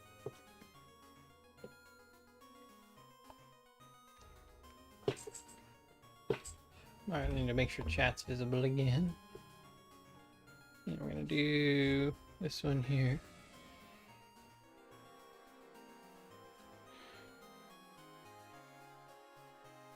Oh, I forgot to unpause the timer too. There we go, timer should be going.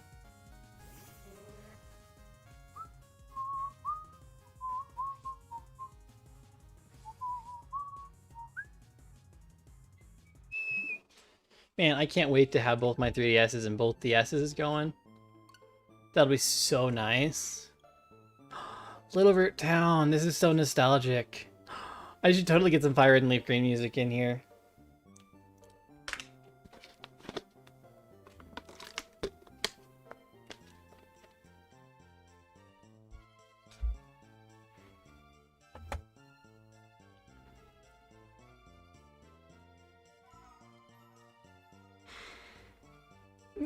It's not as nostalgic as I thought it would be. Oh, wait. Oh, that was weird.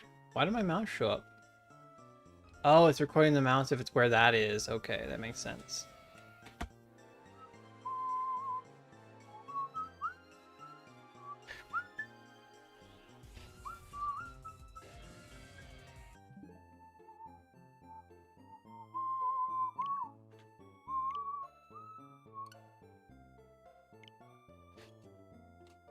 I can't even whistle. That is such a unique... There's so many 3DS hunts between the GBA games and stuff. I like being able to actually hunt everything. I'm hoping the cost of Fire Red will go down too. That way I can get, because my brother had a Leaf Green copy that I still have. Like, I've got almost every Pokemon game except some of them are my brother's, some of them are mine. Like my brother's Heart Gold, my brother's copy of, I don't remember if he owns the black or white. I think he owns white. My brother's white too. My brother's Leaf Green. I have Ruby and Sapphire, Diamond and Pearl, Black. I've got at least one of every region, I think, other than Black 2. My brother lost my copy of Black 2. Because, you know, some people don't like lending others their games, especially their save ones, but I was the kind of person where I like replaying Pokemon games. So my brothers and I, we would reset our games. We'd have one game from the region that has all our Pokemon in it. So we'd transfer over the legendaries, starters, anything important, and then we'd reset them, and then we'd play them. And he had a Pearl copy before I owned one too. He lost his Pearl copy too. And man, I'm really wishing that I had bought Black 2, because I saw some Facebook Marketplace listings for Black 2 at under 100, and I'm like, that's still a bit much. And I offered them what I thought was fair price for it, and now they're up 150. I'm like, you know, I kind of wish I'd bought Black 2 for 100. Even though that's way more than it should be. All the other games seem to be pretty reasonable. A Ruby and Sapphire stay pretty reasonable. I think I paid between 60 and 70 for each Ruby and Sapphire. I paid 40 for Diamond and Pearl each right after BDSP released. That's gone up a little bit, but I'm hoping that the re-releases will absolutely help with the market price, because that's what we've seen in the past. Remakes and re-releases absolutely affect the price. Like, because of the digital copies of Red, Blue, Yellow, and what is it? Gold and Silver, they are quite a bit cheaper. Crystal is still pretty expensive, which seems to be the logic. The main games themselves, they stay pretty... The more rarer third games keeps its value, but the moment the digital copy or the remakes happen for them, they go down. Like, Auras brought down the cost of Ruby and Sapphire. Ruby and Sapphire is still down. Emerald's still up there. Of course, Let's Go was an exception, because Let's Go wasn't a faithful enough remake. It was really just, you know, even though it was the Kanto region, it wasn't faithful enough. But, and of course, Heart Gold and Soul Silver, them, I don't know if they have an effect on Gold, Silver, and Crystal's original price as well, even with the digital copies. That's one thing I'm not familiar with. but I know that the original Game Boy and Game Boy Advance games, or no, the original Game Boy and Game Boy Color games are not too expensive still because they've been re-released and because of the remakes. So hopefully this absolutely lowers their price and makes it more reasonable, because then I can do 2 physical cartridges and 2 digital to quad hunt the starters, which I'd really like to do. What I was discussing with someone, and I have no idea if this will be viable or not, because I do not know what kind of encryption Nintendo uses for their games. What we were discussing is, can we theoretically make a conversion for trading between the digital release and the physical? Because in theory, they won't be modifying what data it's looking for. It's all serial data, and they're just converting the serial data over network to send it wirelessly. So the only thing I need to figure out is what encryption they're using, and if we can break their encryption and then mimic it and find a way to send the actual data from the physical cartridge to the Switch. I think a good place to start would actually be to do it with the Game Boy games, but that's a little more complicated, I think. It shouldn't be more complicated. And the trading and the data for them is pretty well documented. So, there's a lot of documentation on the Gen 2 code and the Gen 3 code. So it shouldn't take much to do. Again, it really depends on what encryption they use, but that's what I might spend time doing. If one of my siblings buys it too, I'll be like, hey, can we trade and let's watch what the encryption data does? I think if I set my computer up as a hotspot, connect them both to the hotspot, then we can test from there. And we can try and intercept the traffic and see, well, what is it looking for? What's the encryption like? I don't think there's heavy encryption on... I don't think there'll be heavy encryption on that. I do think that there's heavier encryption in the mainline games, but I don't think that they'll have near as heavy of encryption on the older re-releases. Supposedly, from what I've read, they encrypt even though it's just a Wi-Fi trade, they encrypt it so that no one can inject the data. So they don't want you to inject fake Pokemon using the traders and mimic what it wants. But we would have the physical game, and the physical game would just be sending whatever data it requires. So it might be possible. I haven't posted on the forums or anything yet to see what people think. Which is what I think the next step would be to watch the traffic and then say, hey, here's what that traffic looks like. Do you guys think we could make this work? I don't think I could do it alone. But the idea was we take the physical cartridge and then we hook it up to an Arduino or something, and we hook the Arduino up to the link cable. So we pin out the link cable since it's just serial, figure out what pin does what, then link it to an Arduino, an Arduino probably with Wi-Fi compatibility, and then we have the Arduino mimic the Wi-Fi protocol and whatever data that the Switch is looking for to, in theory, engage a two-way communication. I'm sorry I'm bumping my mic. I'm using my hands for talking. In theory, to engage a two-way communication between the two. I don't know if it's possible or if people would want it, but I think it'd be the coolest shit to be able to trade from a real cartridge to a digital one. Man, I love this song. Supersonic racing. Gotta keep my feet right on the ground. Yeah, supersonic racing. There's no time to look around.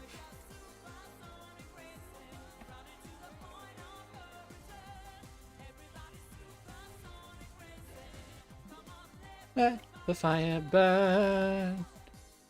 Don't you know? We really have to go to a place.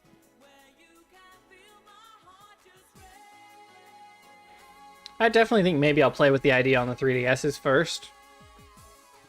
But I don't have a physical cartridge or a Game Boy to play them, so it's a little bit harder.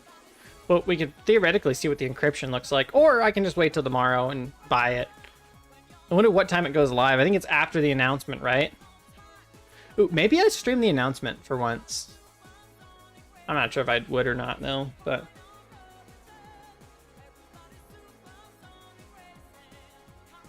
Let the fire burn. Fart. Everybody, everybody, everybody. Supersonic racing.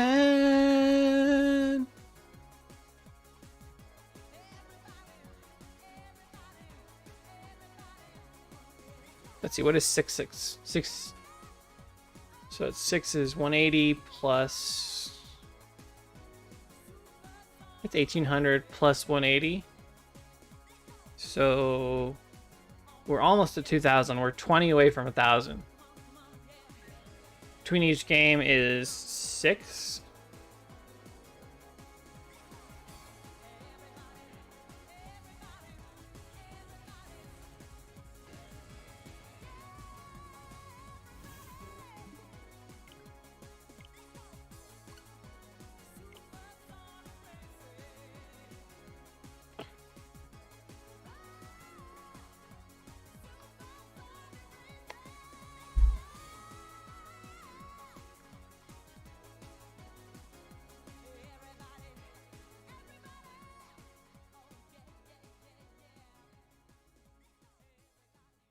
And there goes the end of the song. I really do need to get more on this playlist, though. I don't know what to add, though. Anyone got any good ideas? What to add from what games? Might have to ask Ambi when he's, show him what I've already got and see what he wants to add. Because it is way too short for streaming without repeating a bunch.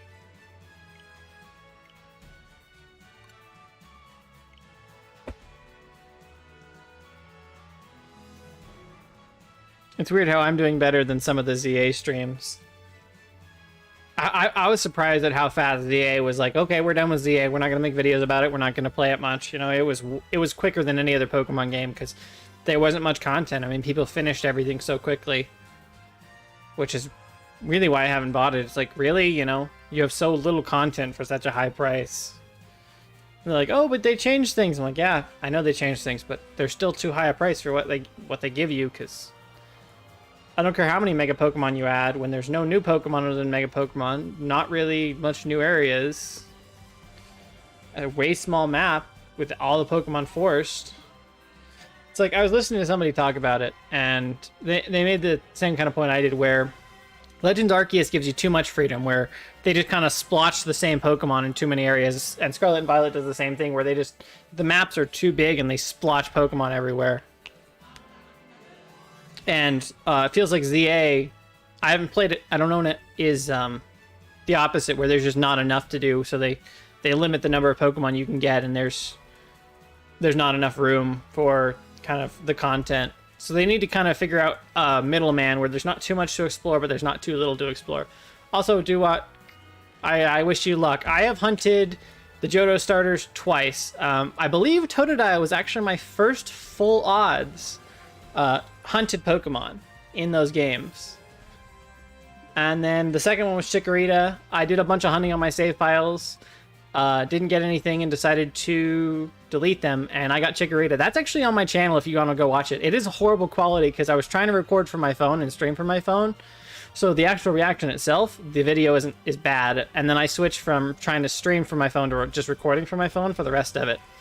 So if you want to, you can go watch that video, or any of my other shiny reactions. I have quite a few on the channel now. I have, it's been less these last couple of years. I've been trying to do other, I've been trying to make other videos on them. Like, one of my favorites that I've done is the breaking the shiny log. It did pretty well, but it did end up, unfortunately,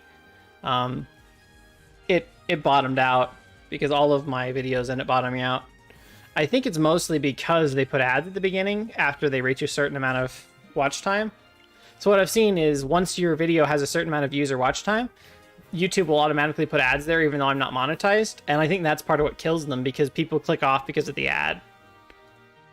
The other part of it is this being in YouTube jail doesn't help, but I should be out of YouTube jail by now. I mean, it's been a couple of years since I criticized their censorship systems and policies, which they still implement to this day. Don't get me started. If you guys want to hear my opinion on how YouTube censors stuff, I will absolutely tell it to you. But I'm not sure I want to get into that because I'm not sure I'm out of YouTube jail yet. But anyways, that was a tangent. I wish you luck. You know, usually the Johto stars are pretty fast since you see 3 of them at a time. Oh, are you hunting for, I'm hoping you're hunting them in Heart Gold and Soul Silver. Because if you're not hunting them in Heart Gold and Soul Silver, I feel bad for you. Although, I do plan to hunt in Heart Gold, Soul Silver, and Gold and Silver at the same time. What I really need to do is reclaim my Sudowoodo, because I got my crystal files set up, ready to shiny hunt, got some Pokeballs on them, and while testing my video recording, I managed to find a random shiny Sudowoodo, wasn't prepared for it, and I failed it. Random full-on shiny Sudowoodo while testing. I failed the thing. I don't have that on the channel because I was going to eventually post it with the reclaim, which I never reclaimed it, so I will eventually. But that was one of the hardest things. That's why I will never, you know, I'm always going to be prepared for a hunt no matter what, you know. Like this team, actually, you know what? Let me show you the team real quick. I've been saying I was going to show you the team because I am way overly prepared. So, if I go to Pokemon, and these teams are mirrored across all 3 games, we have one Smeargle with Spore, Taunt, Super Fang, and Soak, a Rotom with Reflect, Trick, Thunder Wave, and Light Screen, a Gallade with Heal Pulse, Hypnosis, False Swipe, and Reflect, an Executor with Skill Swap, Hypnosis, Reflect, and Light Screen, another Smeargle with Spore, False Swipe, Thunder Wave, and Taunt, and these can change based on what you're hunting. They are Smeargle. And then obviously I have got my, what are they called? My synchronizers here. So that's the team. They're mirrored across all 3 games. I am not going to fail a shiny in these games. I'm going to get it in my target Pokeball, no failing it. Because if you don't know me, I have failed shinies intentionally to make sure they go in the right Pokeball. Now, granted, the Pokemon killed itself with a recoil move. So, you know, I could have thrown a Master Ball. I did, and I threw a different Pokeball. It didn't stay in, and it killed itself. I've never run out of Pokeballs and intentionally failed one.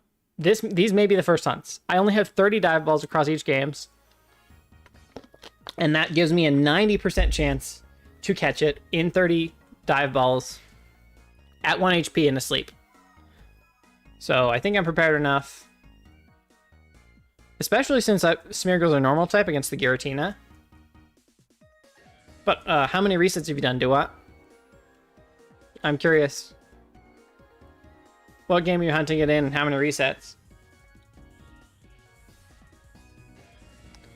Alright, let's see. None of your shiny. Reset you like this. Bum bum bum bum bum bum.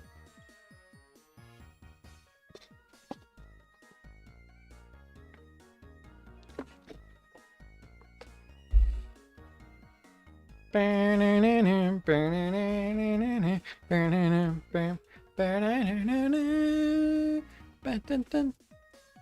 love the Gen 5 music. It's so nostalgia. Can you guys believe we'll probably get DS games on the Switch too in a decade? Woo! 2036 and we'll finally have DS ports. Let's go! That's a joke, but at their current rate, that's what's going to end up happening. Because for some reason, they had to wait for Pokemon 20th and 30th. On the 20th anniversary, they did Pokemon, what's it called? On the 20th anniversary, they did Pokemon Red, Blue, and Yellow, I believe. And then on the 30th anniversary, we're getting Fire Red and Leaf Green. So it stands to reason that 2027 we'll have Ruby, Sapphire, and maybe Emerald. And then we'll need to wait another 10 years. And then after those 10 years are up, we'll get probably Black and White, I would imagine. And I don't believe... People have talked about them announcing a top screen for the Switch 2. It is possible. I'm highly skeptical of having a top screen for the Switch 2. I don't know if it have the horsepower for it, and I don't think that they would do it. That speculation all comes from a patent. So I believe they updated their patents for the DS stuff. So people were like, oh, they must be making some kind of port to the DS port on the Switch too. In reality, I personally believe they updated their patent because there were many emulation devices that were mimicking and emulating DS and 3DS consoles. So they made sure to update all their patents and tell everyone, hey, we still own that shit. Don't get too close to copying our design and emulating our stuff. That's why I personally believe. I don't think that we'll see DS ports on the Switch 2, at least not with a top screen. Now, I think what they could do is have, similar to what we see with the Steam Deck, where we have top screen and bottom screen on the same screen, and you can choose, well, which one's, how big is which one, and, you know, are they top to bottom? But the thing about the DS and 3DS specifically is that's when Nintendo really moved to less first-party games and more third-party games. And I don't that you would only be able to put you'd only be able to put your first-party games on it, not the third-party games. So you'd only be able to do Pokemon and some other ones, which is where part of your problem comes in. The other thing is emulation. Because emulation exists and people can get it for free, they will play it for free. So even let's say you do release them for people to buy, there are going to be people who buy it, but there are always going to be people who choose to emulate it instead. And that's one of the things as a marketing, well, should we put in the effort to add another port if people are just going to emulate it? And I think that's where the idea behind NSO comes in, where NSO makes more sense as a business model than releasing standalone games for $20, because you're much more likely to make your money back just porting these all to a subscription service and they're just included with the rest of the subscription. So you get certain features for the subscription. I understand that it makes more sense as a business model. I personally dislike it. I'd rather be able to buy them, which is why I'm grateful for Fire Red and Leaf Green, that they're purchasable virtual console games like on the 3DS, because that's what I played almost probably, it wasn't 10 years ago. I didn't get them on launch. But yeah, that's my speculation personally. Hi, Aaron. I don't know if you're still here. Sorry I didn't acknowledge you sooner. I was kind of talking about my tangent. Welcome on in. Thank you for stopping by for some chill shiny hunting adventures. Hoping to get these.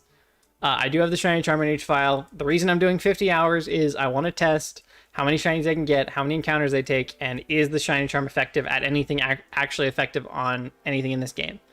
I am skeptical of everything the data miners say. They've been wrong about so much in the past that I'm trying to get some practical data on, hey, do we have, you know, will this theoretically work? Will it not work? That's why we're getting data. So my data so far has been, since I got the shiny charm, I did a shiny Rotom hunt that was in 1100 between two games. I did a shiny Yanma that was 400 plus between two games. It wasn't exactly a precise hunt. Then I did a Luxio that was 1800. So far my data has leaned toward, hey, maybe the shiny charm does affect certain hunts, specifically grass encounters, because I've done 2 of them, but it's really hard to know without a wider spec of data. So that's why we're getting more practical data. I'm hoping to get a shiny tonight. If these games are nice to me, we'll go to the mean odds.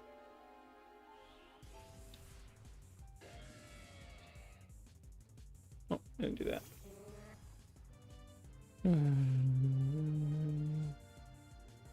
Did we see that one already? Giant.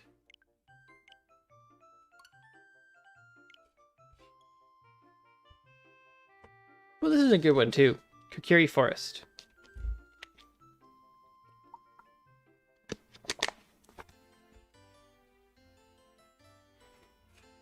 Man, I wish I had some extra money so I could get both Fire Red and Leaf Green and do some starter hunting tomorrow. I guess I still could. I could probably triple hunt them if I put that together. Ooh, I guess I could do that. I'm not going to do that, though. It'll be too hard to get the digitizer on.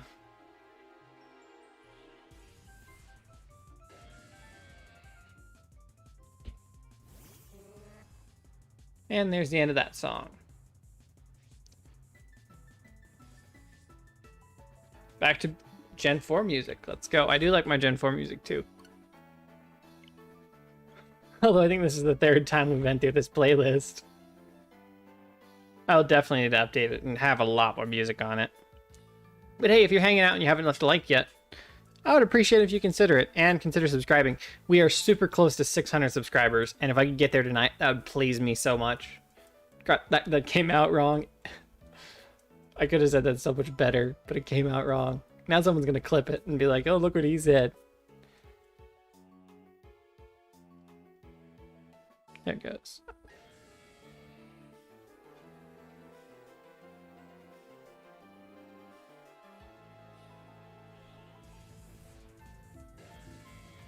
Shiny? Nope.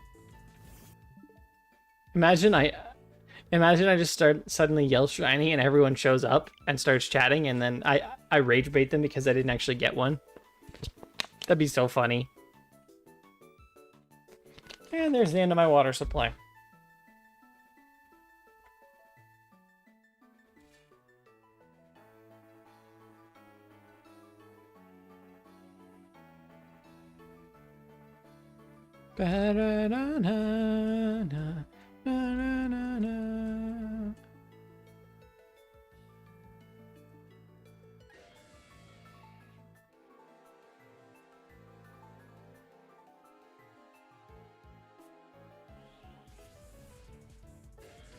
No shiny again. Starting to think my games are now cursed. No shiny drought.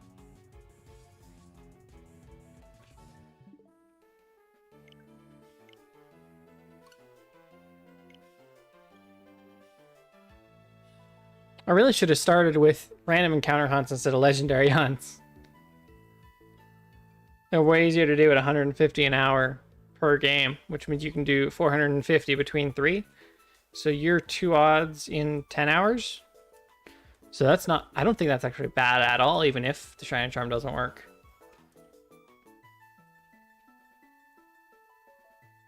And sometimes it's more, sometimes it's less. Because I was doing a repel trick in that testing. But I did get Luxio, which I'm happy about. Although I do want to hunt Luxray in Legends sometime. I actually have a couple of save files that were specifically designed for alpha hunting. Although one of them I need to get a second Shiny Charm on. Because I figured out a new way to hunt. Well, technically, it will work. Yeah, I guess I should get the Shiny Charm on both of them. And then just do that. The best thing to do would be to... Yeah. But those will be basically sitting and doing nothing hunts. And if there's any weather, we sleep. But the benefit is we'd have the Shiny Charm. So... But basically what I did in those save files is I only leveled up... Oh yeah, we wouldn't want the Shiny Charm, would we? Yeah. I only leveled up specific targets so that everything will be full odds except for my targets, which with maximizing their odds in Legends, it's like 1 in 750, I think. So that's what I did. And I've got 2 of those files that are like that. The second one's not completely set up yet. I needed to max out Pokemon, but I was kind of thinking maxing Pokemon as I go. But I did come up with a new way to alpha hunt in that game. One of the reasons I did that was because I assumed I had to reset each area, but I found a way to alpha hunt without resetting the area that's actually pretty quick. Now, it's not the fastest, but it does absolutely work for one target at a time. Because my problem with Legends Arceus is you reset the entire area, everything rerolls shiny, so even if you only maximize the odds on specifically that target, you're still going to see other shinies, and I hate phasing. So I found a way where you can kill or catch the Pokemon, and then I found a way to kind of manage to time skip so that they respawn pretty quickly.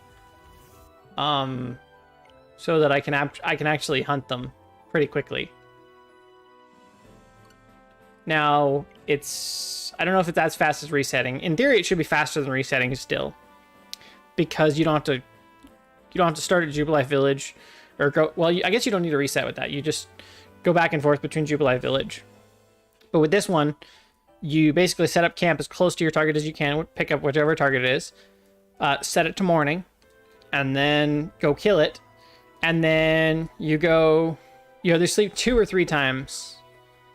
Basically, you skip a day by sleeping in a specific pattern, and it will actually regen all of the things.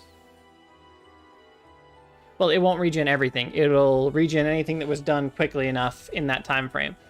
So you can't do multiple targets easily at once. I've tried doing Infernape and Bunny and Lopunny, but unfortunately, by the time I can kill the Lopunny, enough time has passed that the trick doesn't work on both of them. So it seems like if you're fast enough, you can do it on one target. But I've only tested it on Infernape, and I tested it individually with Lopunny, and it worked on Lopunny alone. So, let's see, 7, 14, 21. We'll be at 2100 here pretty soon. Do we go to 2100? Let's see, 2100 is over half odds. I really hope we do over half odds. I can see my microphone moving, so I hope it works.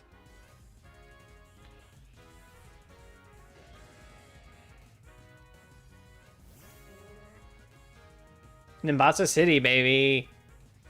I love that. Nimbasa City is awesome. That makes me want to go play Black and White and keep working on my living decks. Can I hear myself talk? Yes, I can. So my audio's working. Just wanted to make sure. I was a little worried for a second that for some reason my audio wasn't working. But I guess people wouldn't stick around if it wasn't, so.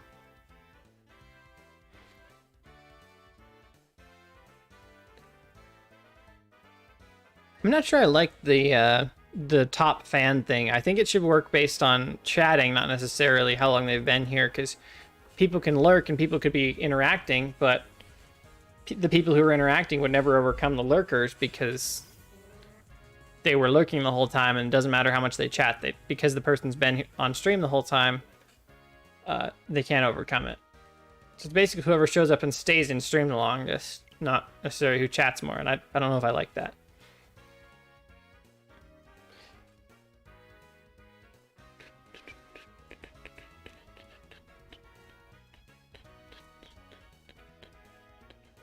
Dun dun dun dun dun dun dun dun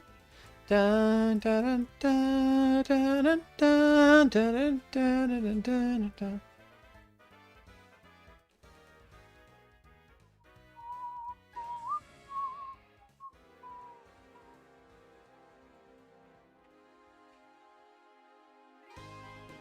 Hyun City. What was this one? I downloaded the Japanese version of the song. What is Hyun City? Does anyone recognize this? Oh, what is it? Oh, it's the one modeled off of New York or Manhattan. Yeah, I think so. What is it called? I've played through Gen 5 so many times. How can I not remember its name?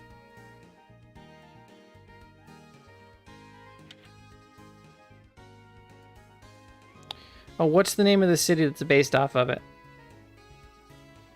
Why can't I remember its name? Oh, come on, brain.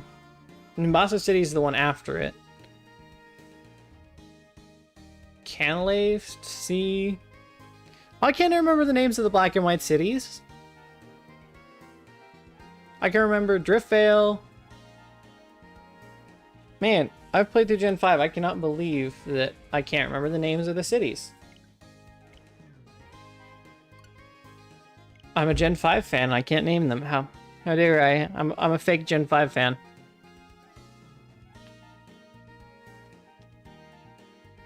I'm not sure how much longer I will go, but I appreciate y'all hanging out. I'm not sure how much further above 700 I'll go, because that will put us at 2,100, which is around half odds in 10 hours, which is pretty good. If I can even get 2 shinies in this 50 hours, I'll absolutely be happy. Yeah, I'm absolutely okay having longer hunts. That's part of why I multi-hunt so much.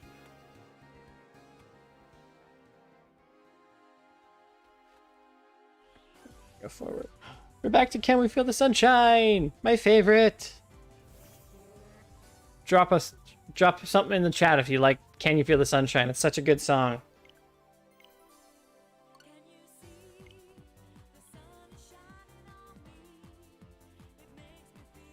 I'm headbanging in case you can't tell. This is such a damn good soundtrack. Hey, we officially passed the 10-hour mark. Let's go. That's 2 hours streaming a day. I guess we could try going to 800. But that'd be another almost 2 hours. Going at our rate of 70 an hour. Okay, it'd be an hour and a half probably. Can you feel the sunshine? Oh, you know what I need to set up tonight? I need to get commands set back up. And then some donations and some other stuff set up. So I will need to set up notifications and stuff again, which is going to be a pain in the ass.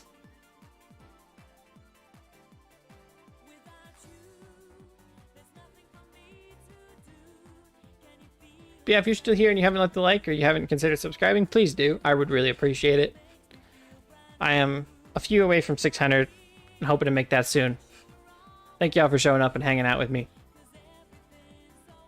Now, if only we could get a shiny, and then we could make everyone's day better, because they get to see my reaction to a shiny, see a shiny on screen, and I get to be happy about getting a shiny. But, alas, my luck will never be that good. I'm probably not getting a shiny because I'm streaming. The universe is like, nope, you're not going to get a shiny on stream. Why would you get a shiny on stream?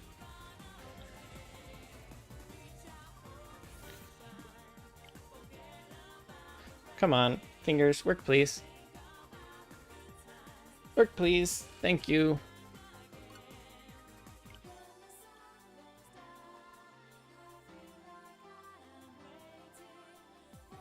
Oh, it's back down to 5. I thought it went up for some reason.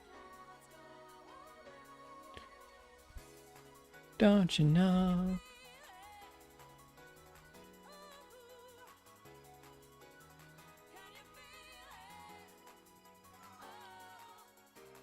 Can you feel the sunshine?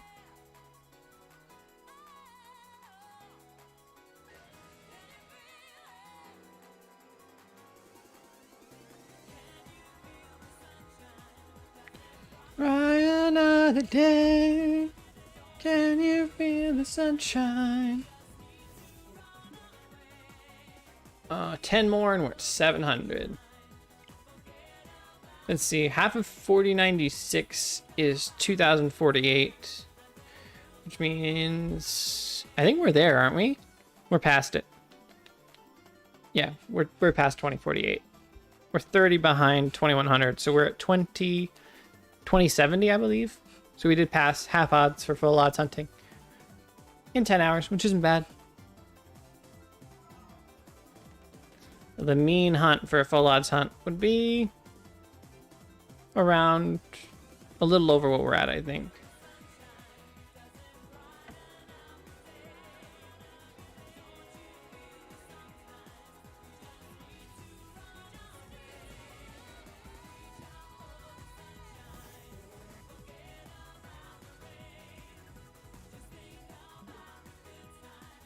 I still need to get Zygarde sometime too and finish that video. But I have phased so much on Zygarde, I don't even want to keep doing Dynamax adventures. They get so miserable, especially when you phase a bunch. Especially when you phase on a 50-50 chance. Or you phase on one target, decide to keep it, do another route, and get a back-to-back Pokemon the next route. That's all stuff you'll see in my next Dynamax adventure video, which will eventually come out.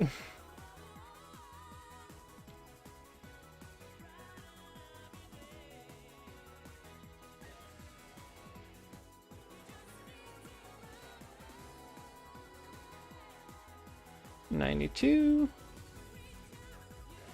Don't tell me I didn't push the A button. I hate having to push the A button again for that. It seems stupid. Yes, you have to interact with it once. You have to walk forward, then you have to interact with it once. Then you have to push your A button again.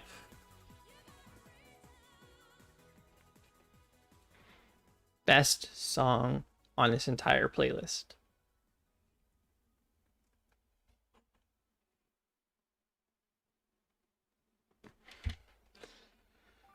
Oh, Eternal Forest is good though. Oh, Eternal Forest.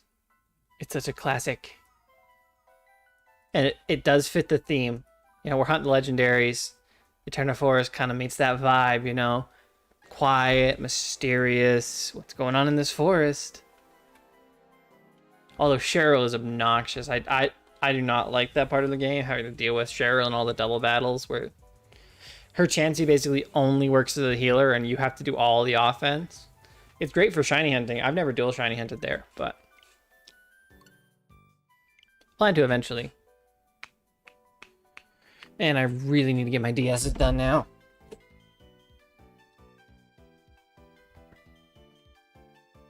But now that I have a third, now that I can borrow my brother's Switch with a third save file on it, I think it's going to be great. Does the audio still sound okay? I moved my mic a bit and sat up in my chair. Getting serious mode. Why so serious, Batman?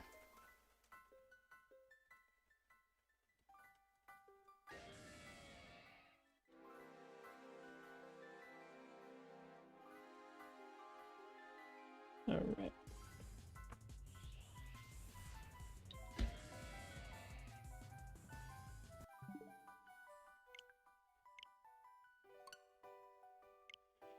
We're getting super close to 700 on each game, which is really cool.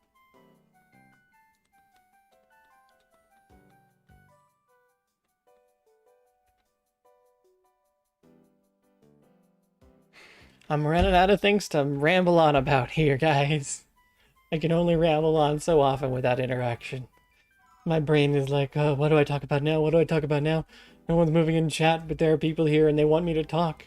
I mean, unless y'all are here just for the background shiny hunting sounds, you know, button mashing, music in the background, game audio, you know, you don't even care about me. You're just here to listen to the background music of the music and the Pokemon. Is that what it is? Nobody actually is here for me. They just want to see the shiny. The shiny's more valuable than me as a person. I'm wondering how much of this live I could clip. I don't think I can clip much of it. Although it would be cool to have some clips in the video instead of just the shiny reactions, but it's more about testing the shiny charm in this video, where we spend X amount of time seeing how many shinies we can get, seeing how many encounters they take.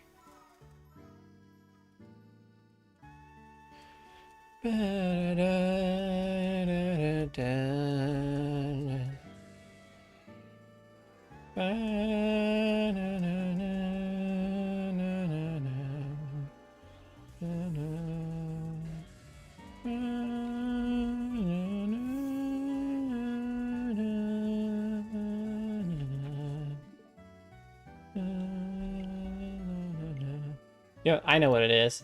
Everyone here is shiny hunting their own targets and they're just listening. They need background noise. So we're all just kind of shiny hunting and you're just listening to me ramble on while shiny hunting. Oh, I guess I could talk about my counting application because I finally got I think I've almost got a releasable Python script. So for those who don't know, I'm running Ubuntu. Ubuntu does not have any native counting applications that you can download for it, unlike Windows. Windows has a bunch of them.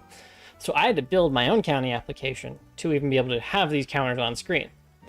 And I built it with Python because I'm familiar with Python. And it started out as just a text, modifying text files. And then from there, I had some custom text on my layouts. So I wanted to be able to match that text, but I couldn't easily do it with that. So I started building a way to generate custom images from said text files. And then we modify them so that so I can output custom images based on the text files. And then it got some configuration, and it had a lot of logic that I had to work through for configuring it and setting up everything up, but it has finally been set up. And these aren't custom images. I do have sparkles on them, but you can't really see the sparkles much. But you can see kind of the shadows and how they interact well with their background. The timer is the same way. Actually, I had ChatGPT write up a timer, but to be fair, I taught it a lot of my programming first. So I pasted in a bunch of my counter code to help to increase the pace. So I wrote a bunch of it myself, and then I'm like, hey, ChatGPT, help me finish this off. Then ChatGPT broke it, so I had to basically rewrite the entire application from scratch with ChatGPT aiding along the way, step by step. So saying, hey, here's the feature that I want. Let's start here. Let's get this feature figured out. Then after that, we'll work on the next feature, and eventually it became a full-fledged, pretty full-fledged application that can do that have hotkeys, and getting the universal hotkeys set up so that I can. So that I don't have to have the counter open was kind of annoying because it was hard to figure out, well, how do I make it so that I can, how do I make it so I can push any number on the keyboard and count up when the program's not entered in? Because Ubuntu, Linux kernels in nature do not expose that kind of thing because you don't want to be able to build a keylogger, so they're supposed to encrypt that data. Now, for some reason, the version of Ubuntu I'm on, 2204 LTS, it uses X11 for its keyboard inputs, so it's the same as Windows, which means I can literally build a keylogger for Ubuntu in Python if I wanted to. I don't know what kind of network libraries they have. You would need some kind of network library to log and send that data, but fun fact, I could theoretically program a keylogger in Python, which is fun. You could probably do it on other Linux platforms as well, but probably not too well. Oh, don't do this to me. Thank you. Okay, hold on. I'm going to mute for a second and clean my thing.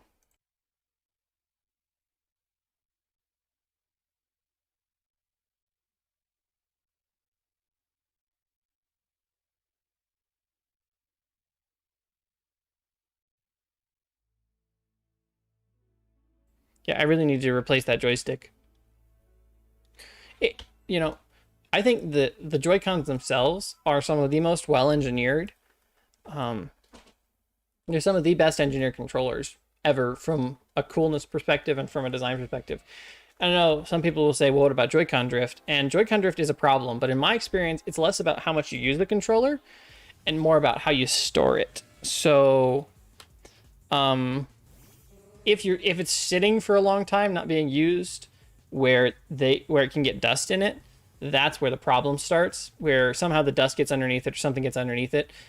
And part of the way I figured that out was I had a couple controllers before my OLED that had massive drift, but the thing I noticed was part of it was how I took care of it. So back in my high school days, I would literally put my Switch and my controllers in my pocket, in my backpack, just loosely. And I think that's where the Joy-Con drift came from. Since I've had my OLED, my Joy-Cons have not drifted. And I think the reason for that is it's on the dock or it's in a case in a bag. It's not loosely. So there's no way anything to get into it. The other thing I have these nubs on them. And I think the nubs that increase the size actually help with the drift.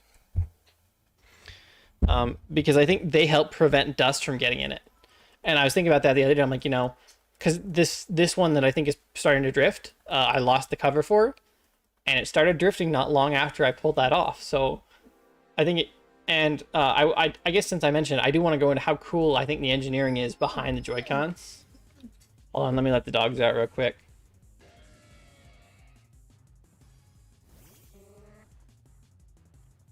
You're good, you're good, you're good. All right, I'll let you out. Oh, when did the music stop?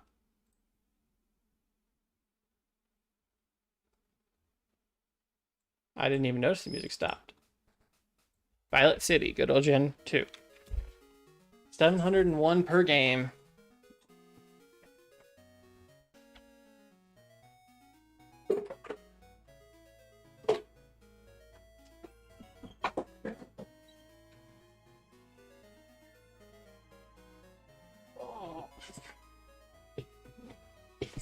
I could use a chair with better lumbar support. One thing I'm not liking is having to readjust the mic every time I get in and out of my chair, but I guess it's better than leaving it in one spot. Plus it frees up the desk space, so I can actually put my controllers on my desk instead of having the microphone there, and I can keep the keyboard and mouse there when I need to. But I'm very much a lap keyboard person. I put my keyboard on my lap to type. It just feels way more comfortable than having it on a desk. I don't know if any of you are that way as well, where your lap keyboard. And I've spent so much time developing open source, using it on my lap, that I've just gotten used to typing it that way. But anyways, we can probably get back to the Joy-Con discussion I was having, where we can say, I think that they're a really cool piece of engineering.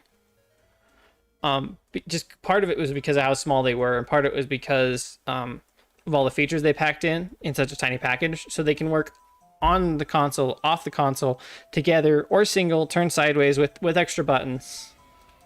And it was such a tiny package, and they changed the way it functions, where it's not just upper, where it doesn't just pull the button to ground or neutral, where it doesn't pull it up above or below ground, where they're actually held at specific voltages based on what button is pressed. And I don't know why they did that, but it's interesting to note that they did. It makes using them for a mod pretty hard, like Shank's mods GameCube Joy-Cons, which, by the way, I'm still waiting for Shank to post GameCube Switch 2 Joy-Cons. It better happen, because there's no way they're releasing GameCube Joy-Cons for the Switch 2. I don't even know how you'd make a Switch 2 Joy-Con work for a Switch 2, or yeah, like a GameCube Joy-Con work for the Switch 2. It just seems like, the Switch 2 is tall enough where I don't think it would work. Well, let me push that back away, like right there. That's weird. It's going to red now. Let me go back here. Really? That's weird. My mic did that. Okay, that's better, I think. Maybe I just need to turn this as well. Like, is that better? Yeah, that's better. Tell me if the audio's off too. It was peaking in the red. It was only in the yellow a minute ago, so... maybe I got too far away, or maybe I wasn't close enough. Maybe, wow, it actually does better when I'm a little closer. Cool. I'm no expert in this thing yet, so... I don't know if I actually counted those or not. Okay, we'll count them.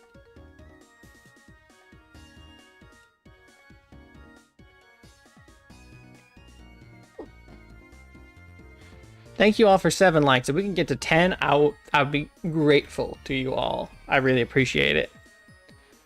Thank you all for sticking around. I really do appreciate it. It's the first time streaming in a while. The only thing that sucks is that I haven't gotten a shiny. Like, people are so used to, every stream someone gets at least multiple shinies, Oh, this makes me really want to go back and play Gold, Silver, and Crystal.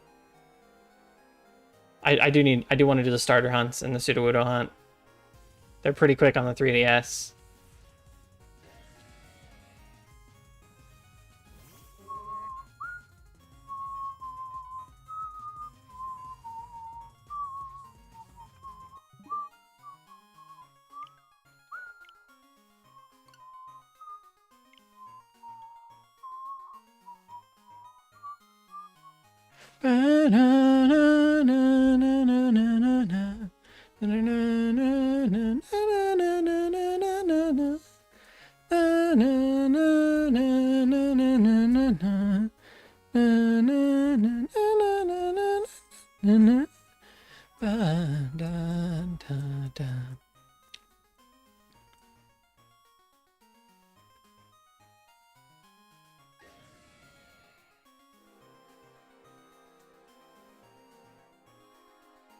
Alright, let's go this way.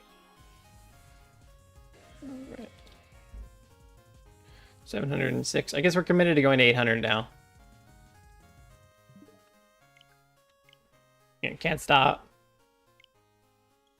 We went over 700, now we gotta go to 800. Which is good. That'll put us at 2400. Back to Little Root Town. And it'd be so cool if we got Ruby and Sapphire on the Switch. Although, I paid $60 to $70 for the OG cartridges to play on them, so... I think I'll work my ass off this weekend. Get some extra cash and... go ahead and get both of them. Get the digitizers.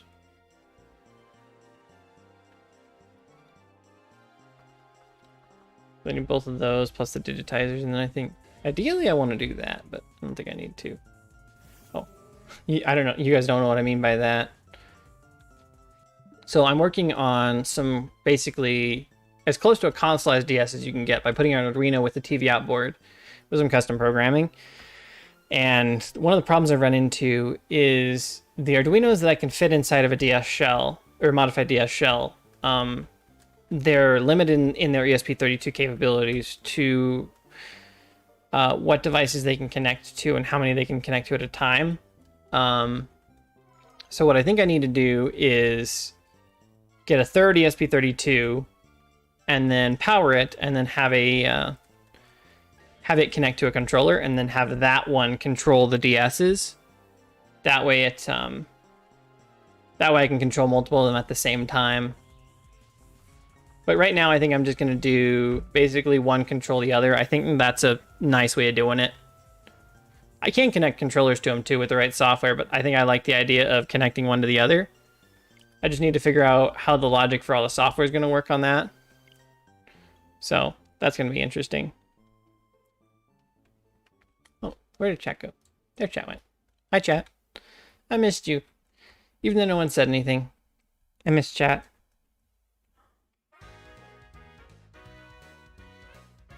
Oh, went back down to 6. I hate that YouTube does that. It'll be like, oh, here's how many likes you have. Oh, no, sorry, that was miscalculated. We're gonna go down now. It's like if someone scrolls and gives you a like but doesn't stay, it's like, sorry, we're not gonna give you that like. It's like, really? I think it's still at 7 though. If we can get to 10, that would be awesome. I know everyone here who stayed is already liked though. You wouldn't stay and not like. You're not like that. You know, you like every stream you encounter. Obviously. That was sarcasm for those who don't know. Where's some of the OGs though? We need Geo in here and who the other one was.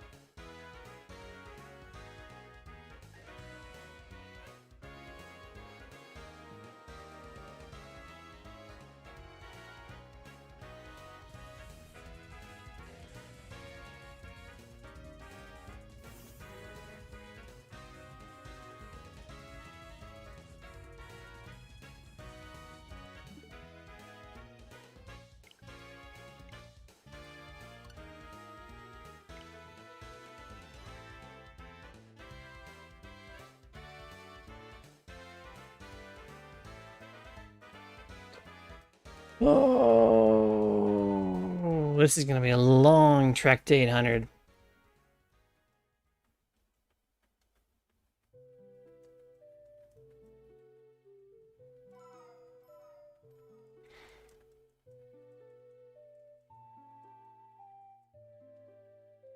I guess I could list those.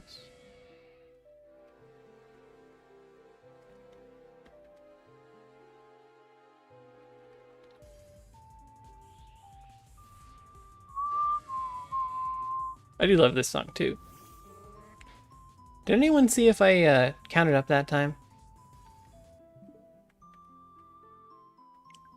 I don't know if I did or not, so we'll just say I didn't.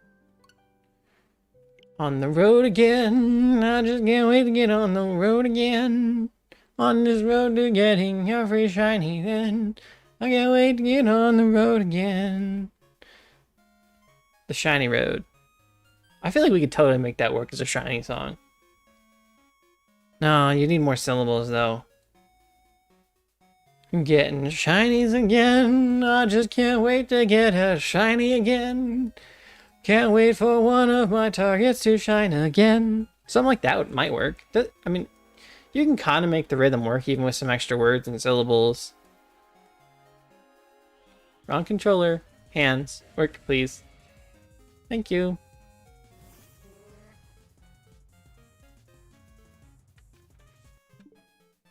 I don't know how people quad hunt on Switches. Well, I do know how they quad hunt on Switches. They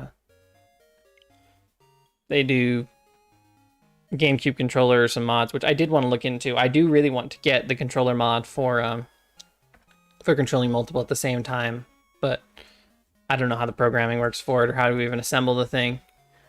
I did have the GitHub page saved though, which is cool. And we're falling off. That's okay. YouTube said, nope, no more people being shown to you anymore.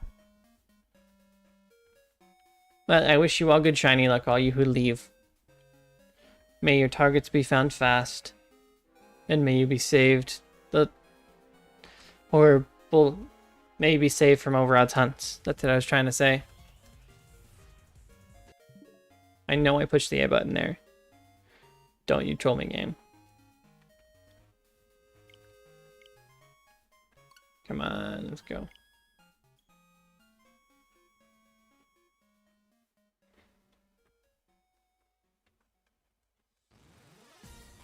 We're back to Supersonic Racing again.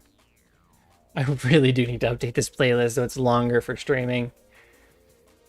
Anyone got any suggestions for what to add in terms of soundtracks? What to add to the stream playlist?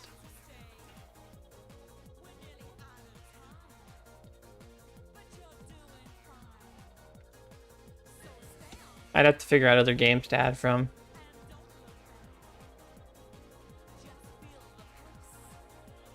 Come on now, race!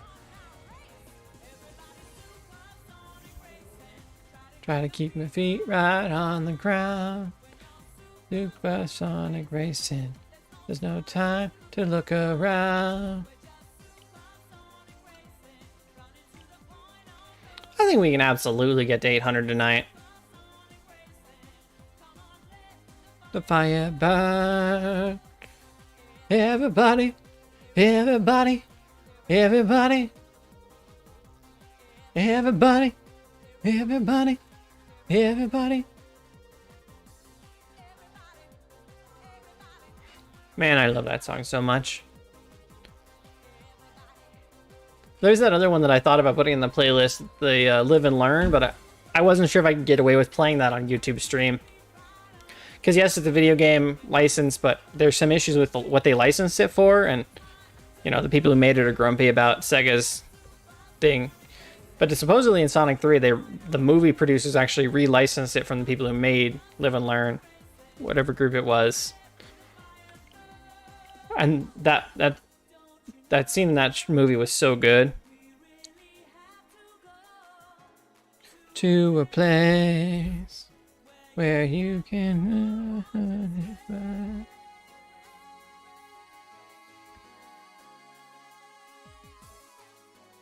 Oh, Ambi is talking to me. He's sending me a long story.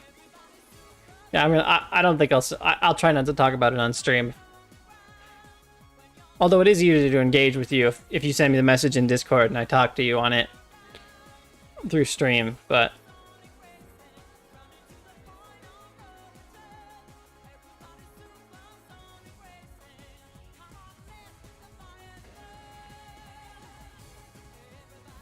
It is a bit weird listening to you talk about life stuff while music is playing in the background. Imagine whatever song comes on next is like somber and it's just going on while you're talking about your life.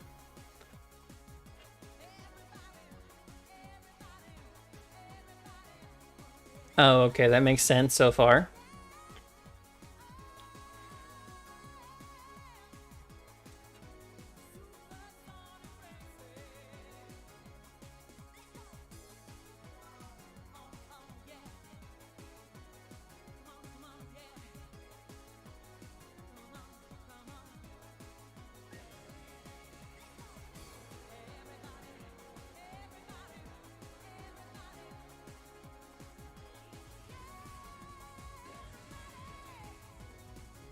Makes sense. I know that kind of training can be kind of miserable.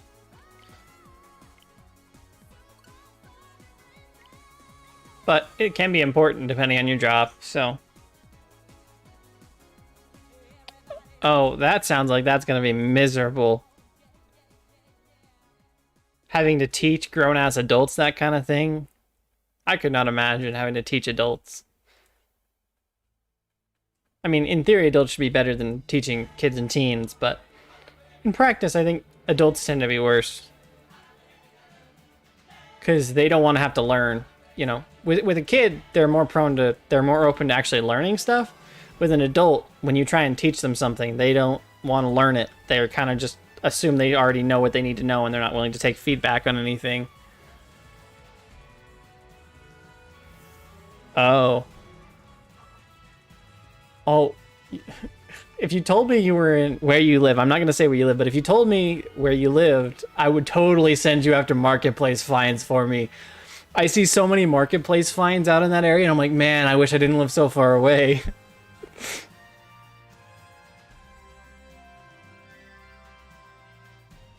Yeah, I would not want to live in that area.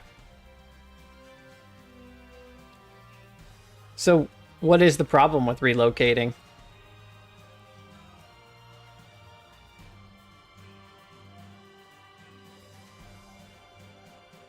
So it sounds like it's... Oh, my guess is you have to save up and it's a money and time issue.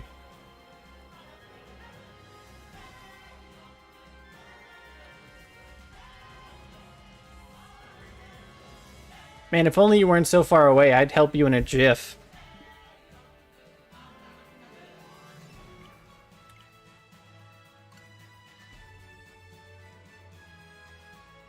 Oh. I know how that feels. When you have three siblings. Living with three siblings as roommates. I get you there. Luckily, my oldest brother moved out. He finally managed to afford a house. He's making good money at where he's at now, finally. So, they're kind of learning that kind of responsibility, too, on a sidetrack. Oh, I definitely know what that's like. One of my siblings is very much like that. He worked late nights, so he'd come home and start blasting stuff out of his TV. He still does it. He just doesn't live here anymore, so.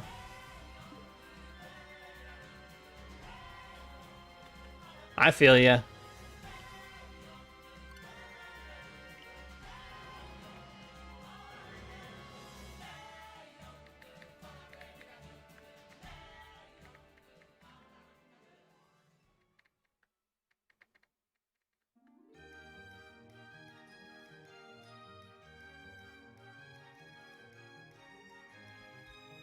Ooh, Lumio City again. I love this soundtrack.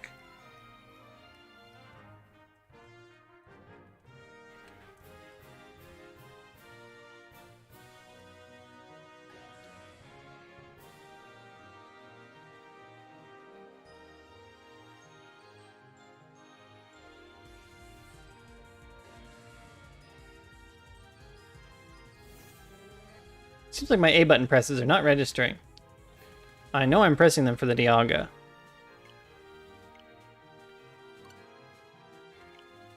Ooh, we reached the... It's a little over 2 hours of straight recording, so I'm going to stop this recording and start another one. Chat back up.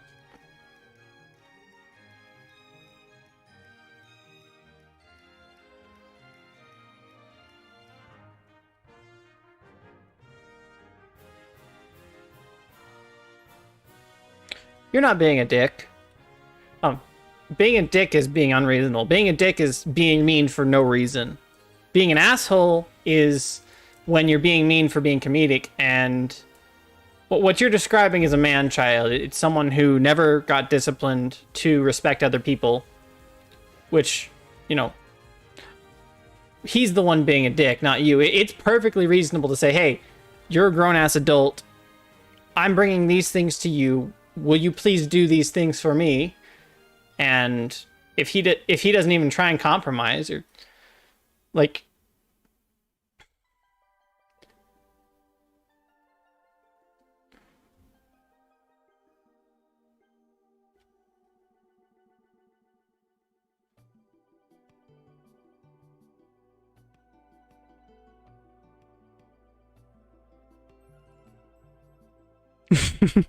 yeah, but you have to remember there's a difference between being an asshole and being a dick.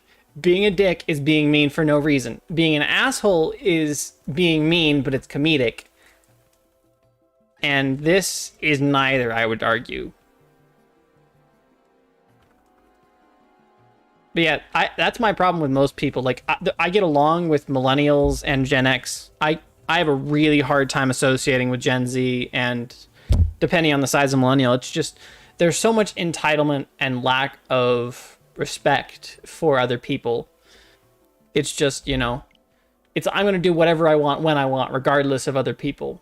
And that really gets to me.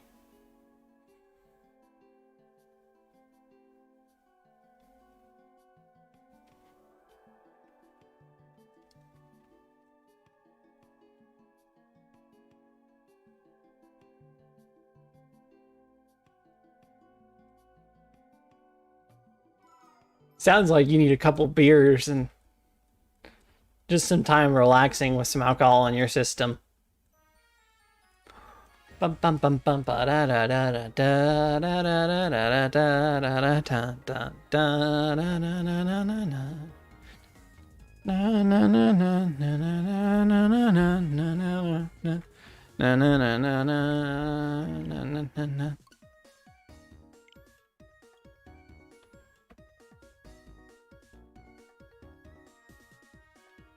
All right, I understand.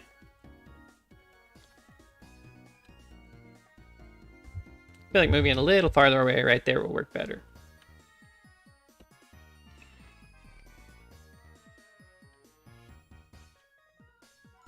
We're just going to sit back and listen to some Driftvale City.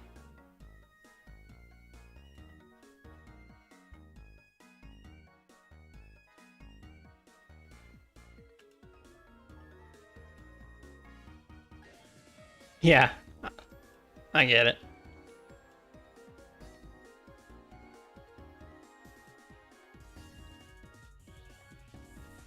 So is you moving back the issue, or is your current living condition the issue? Because I thought you kind of made it seem like moving is kind of the hard part, even though your current living condition is the way you've described it to me. Is your job going to help you relocate at all, or is the cost all on you?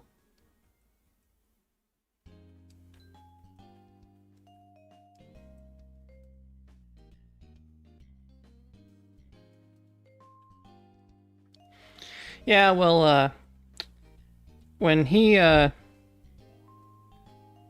did stream just lag?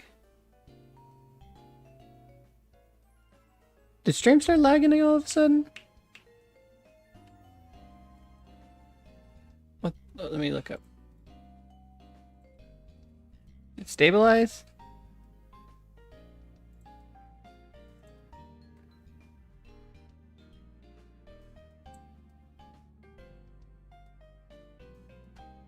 That is weird. What the heck? I wonder what's going on at YouTube. It's because I started a new recording. That's what happened. That is weird.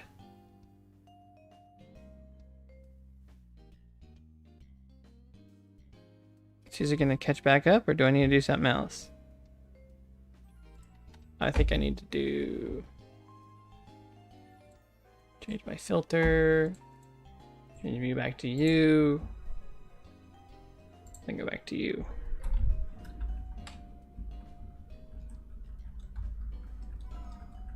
Stabilizes.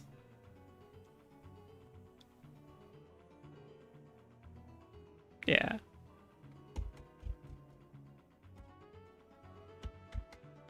I thought I changed your filter back.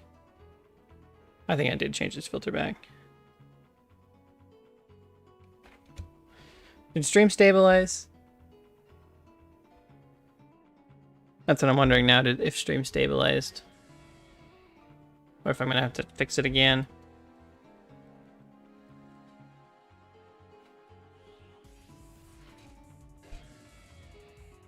No shiny.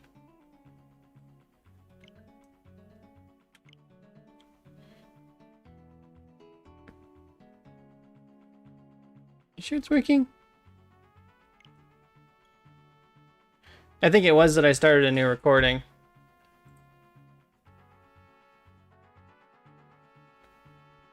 It still seems rough though. Like really laggy. I don't know why it did that. Like, it was fine for a long time, and then all of a sudden it decided it was going to lag again.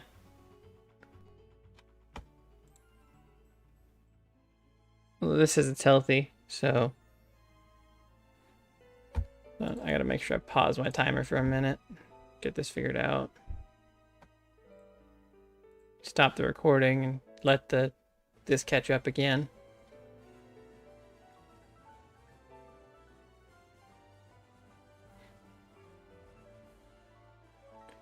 Yeah, shut up. I stream at 2500 all the time. It's only a short stream. Did it clear up yet, or is it still saying fuck you?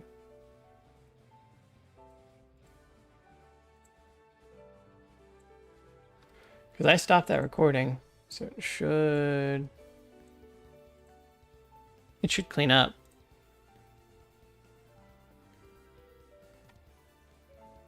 Unless there's something else that is causing it.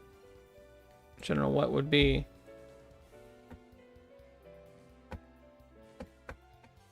Unless it didn't reference my new settings. Holy crap, 200 views over time. That's great. Hold on. Alright, come on. Come back, stream.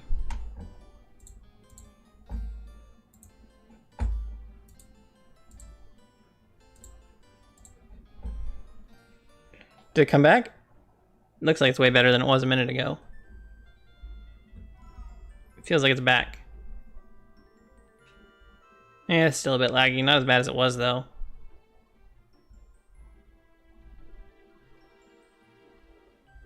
I'll do one encounter like this and see what happens.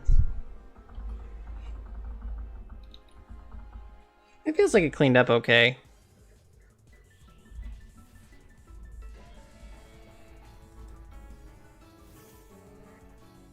I don't know what's going on with... I didn't change much. For some reason, it's like 3 switches, it doesn't like it. 2 switches, it's like, okay, we'll be fine. 3 switches, it's like, nope. Yeah, I did have Studio open as well, but I try and pause it.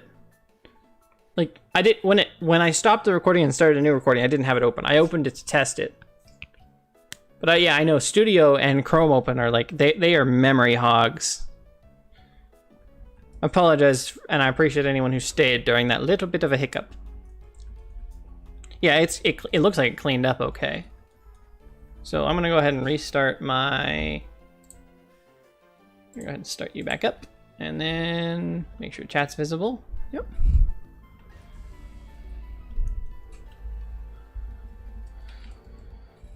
Nope, it's still a bit laggy, isn't it? It's not as good as it was, which is weird that for some reason it decided to say, hey, we're gonna lag.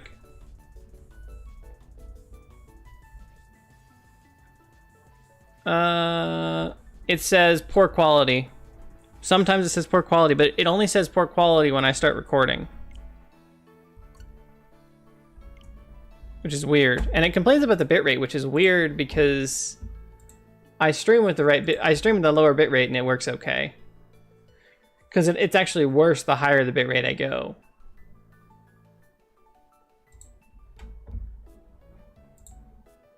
Let's go history. Live streaming. Let me pause this again.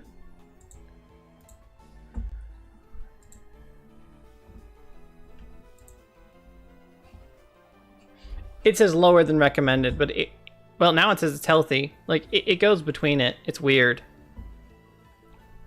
It wants you to stream at like 7,000 bitrate, but when I try to do that, it does not work. Let's see if it cleans up. Were you recording at the same time? Because I think that's my issue, is I can stream at a higher bitrate, but when I hit record at the same time, it doesn't like it. We can try it though. Maybe it was a bitrate problem, but I always assumed that it got worse when I went higher bit rates. Maybe I just didn't go high enough. I don't know why a lower bitrate would cause an issue while you're recording, though. Thank you all for showing up through the technical difficulties today. I really appreciate it. I enjoy hanging out with everybody while being able to talk and talk and talk and talk and talk just while doing our hobbies. Okay, maybe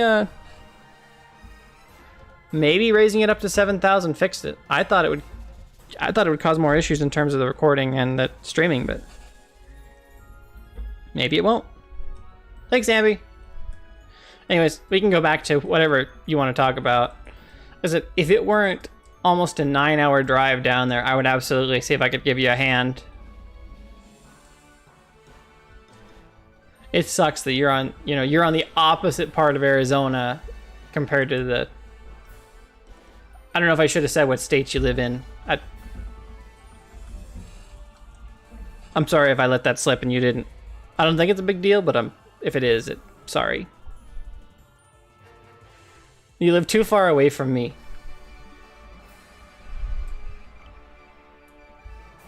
Does you moving back mean that you're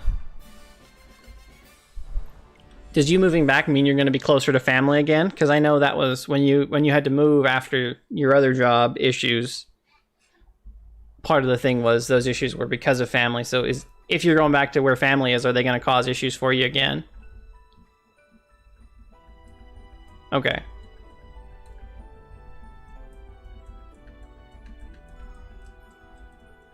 Well, that's good. Or I don't know if it's good or not, but it's good that you are bettering your life and your career.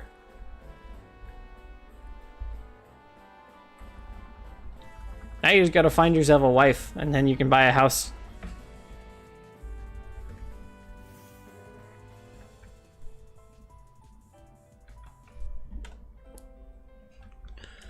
Personally, I'm more on the lookout for property than anything else. I'd like to buy a piece of property and build on it instead of try and find a house already, and then live somewhere out in the county. I don't know if I did when I did an extra one or didn't do an extra one, but we'll just call it 231. I probably missed one at some point.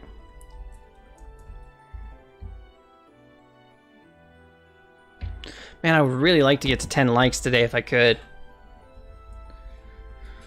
Oh, it'd be so nice if everyone who came in left a like. I've had over 200 people in and out, which is awesome for a short stream.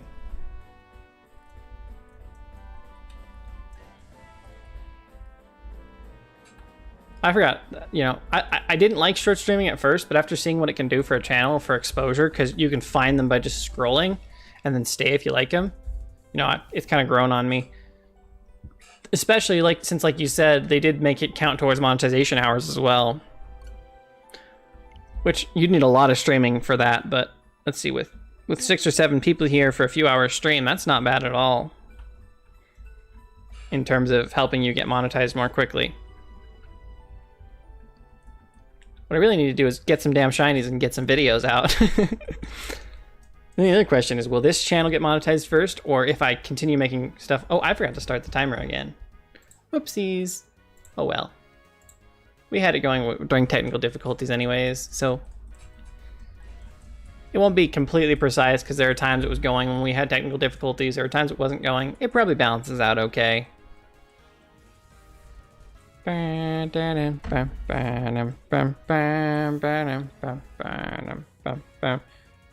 Wait, is it lagging already again? What the hell?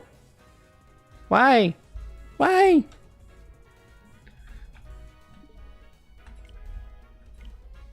Hold on, let me go to the studio again. What changes that makes it do this?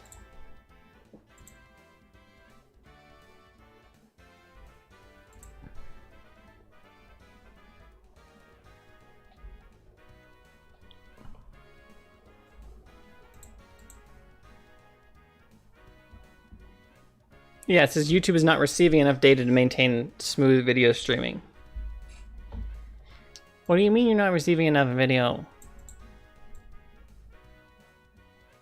I'm sending it to you.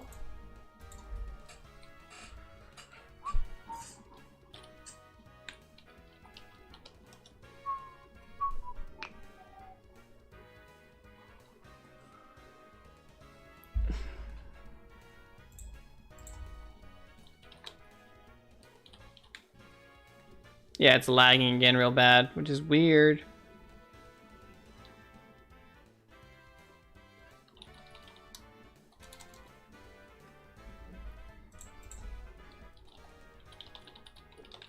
I don't know what. I mean, unless my Wi-Fi adapters are doing it. But I should have plenty of upload speed to do this.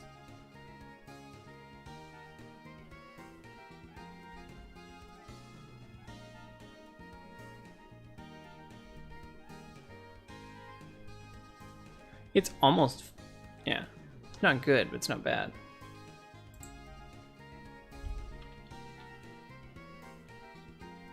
MB.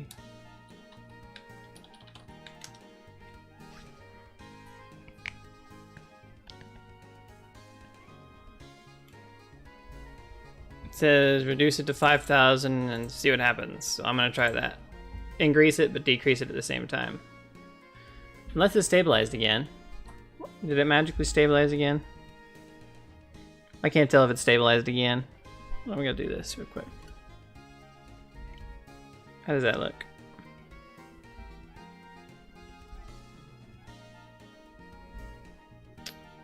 I believe I need to do... What are these all at 733? We'll call it 733 for... Dude. Anyways, we'll pause this for a minute to catch up. Come on. Come on, come on, come on, come on.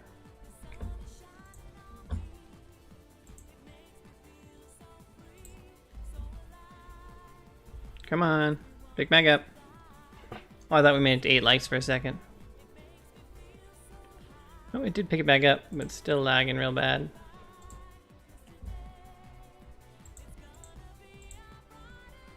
Might as well go back to you. Did it pick back up?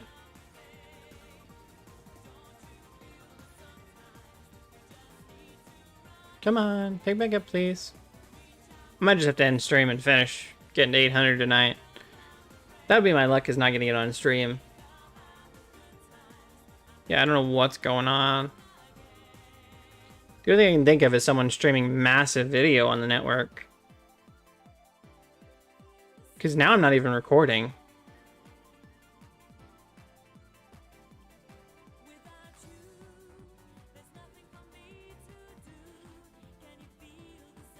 Is it gonna work this time?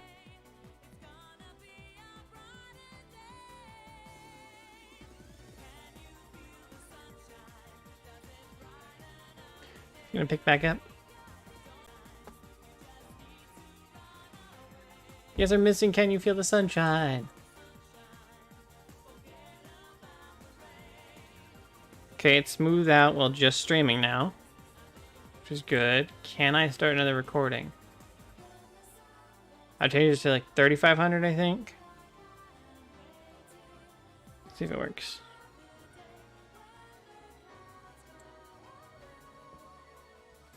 At least you guys got to hear the rest of Can You Feel the Sunshine.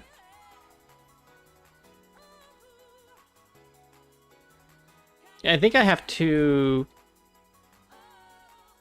There must be something with the way that the recording is set up where it causes issues while streaming with the settings.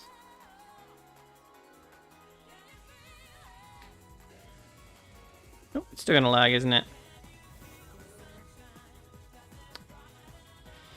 Well, I might just say thanks everyone for showing up and call it. For some reason it is like, nope, we are not gonna do that for you. I don't know why. Because I need to record it as well as streaming it, and it's...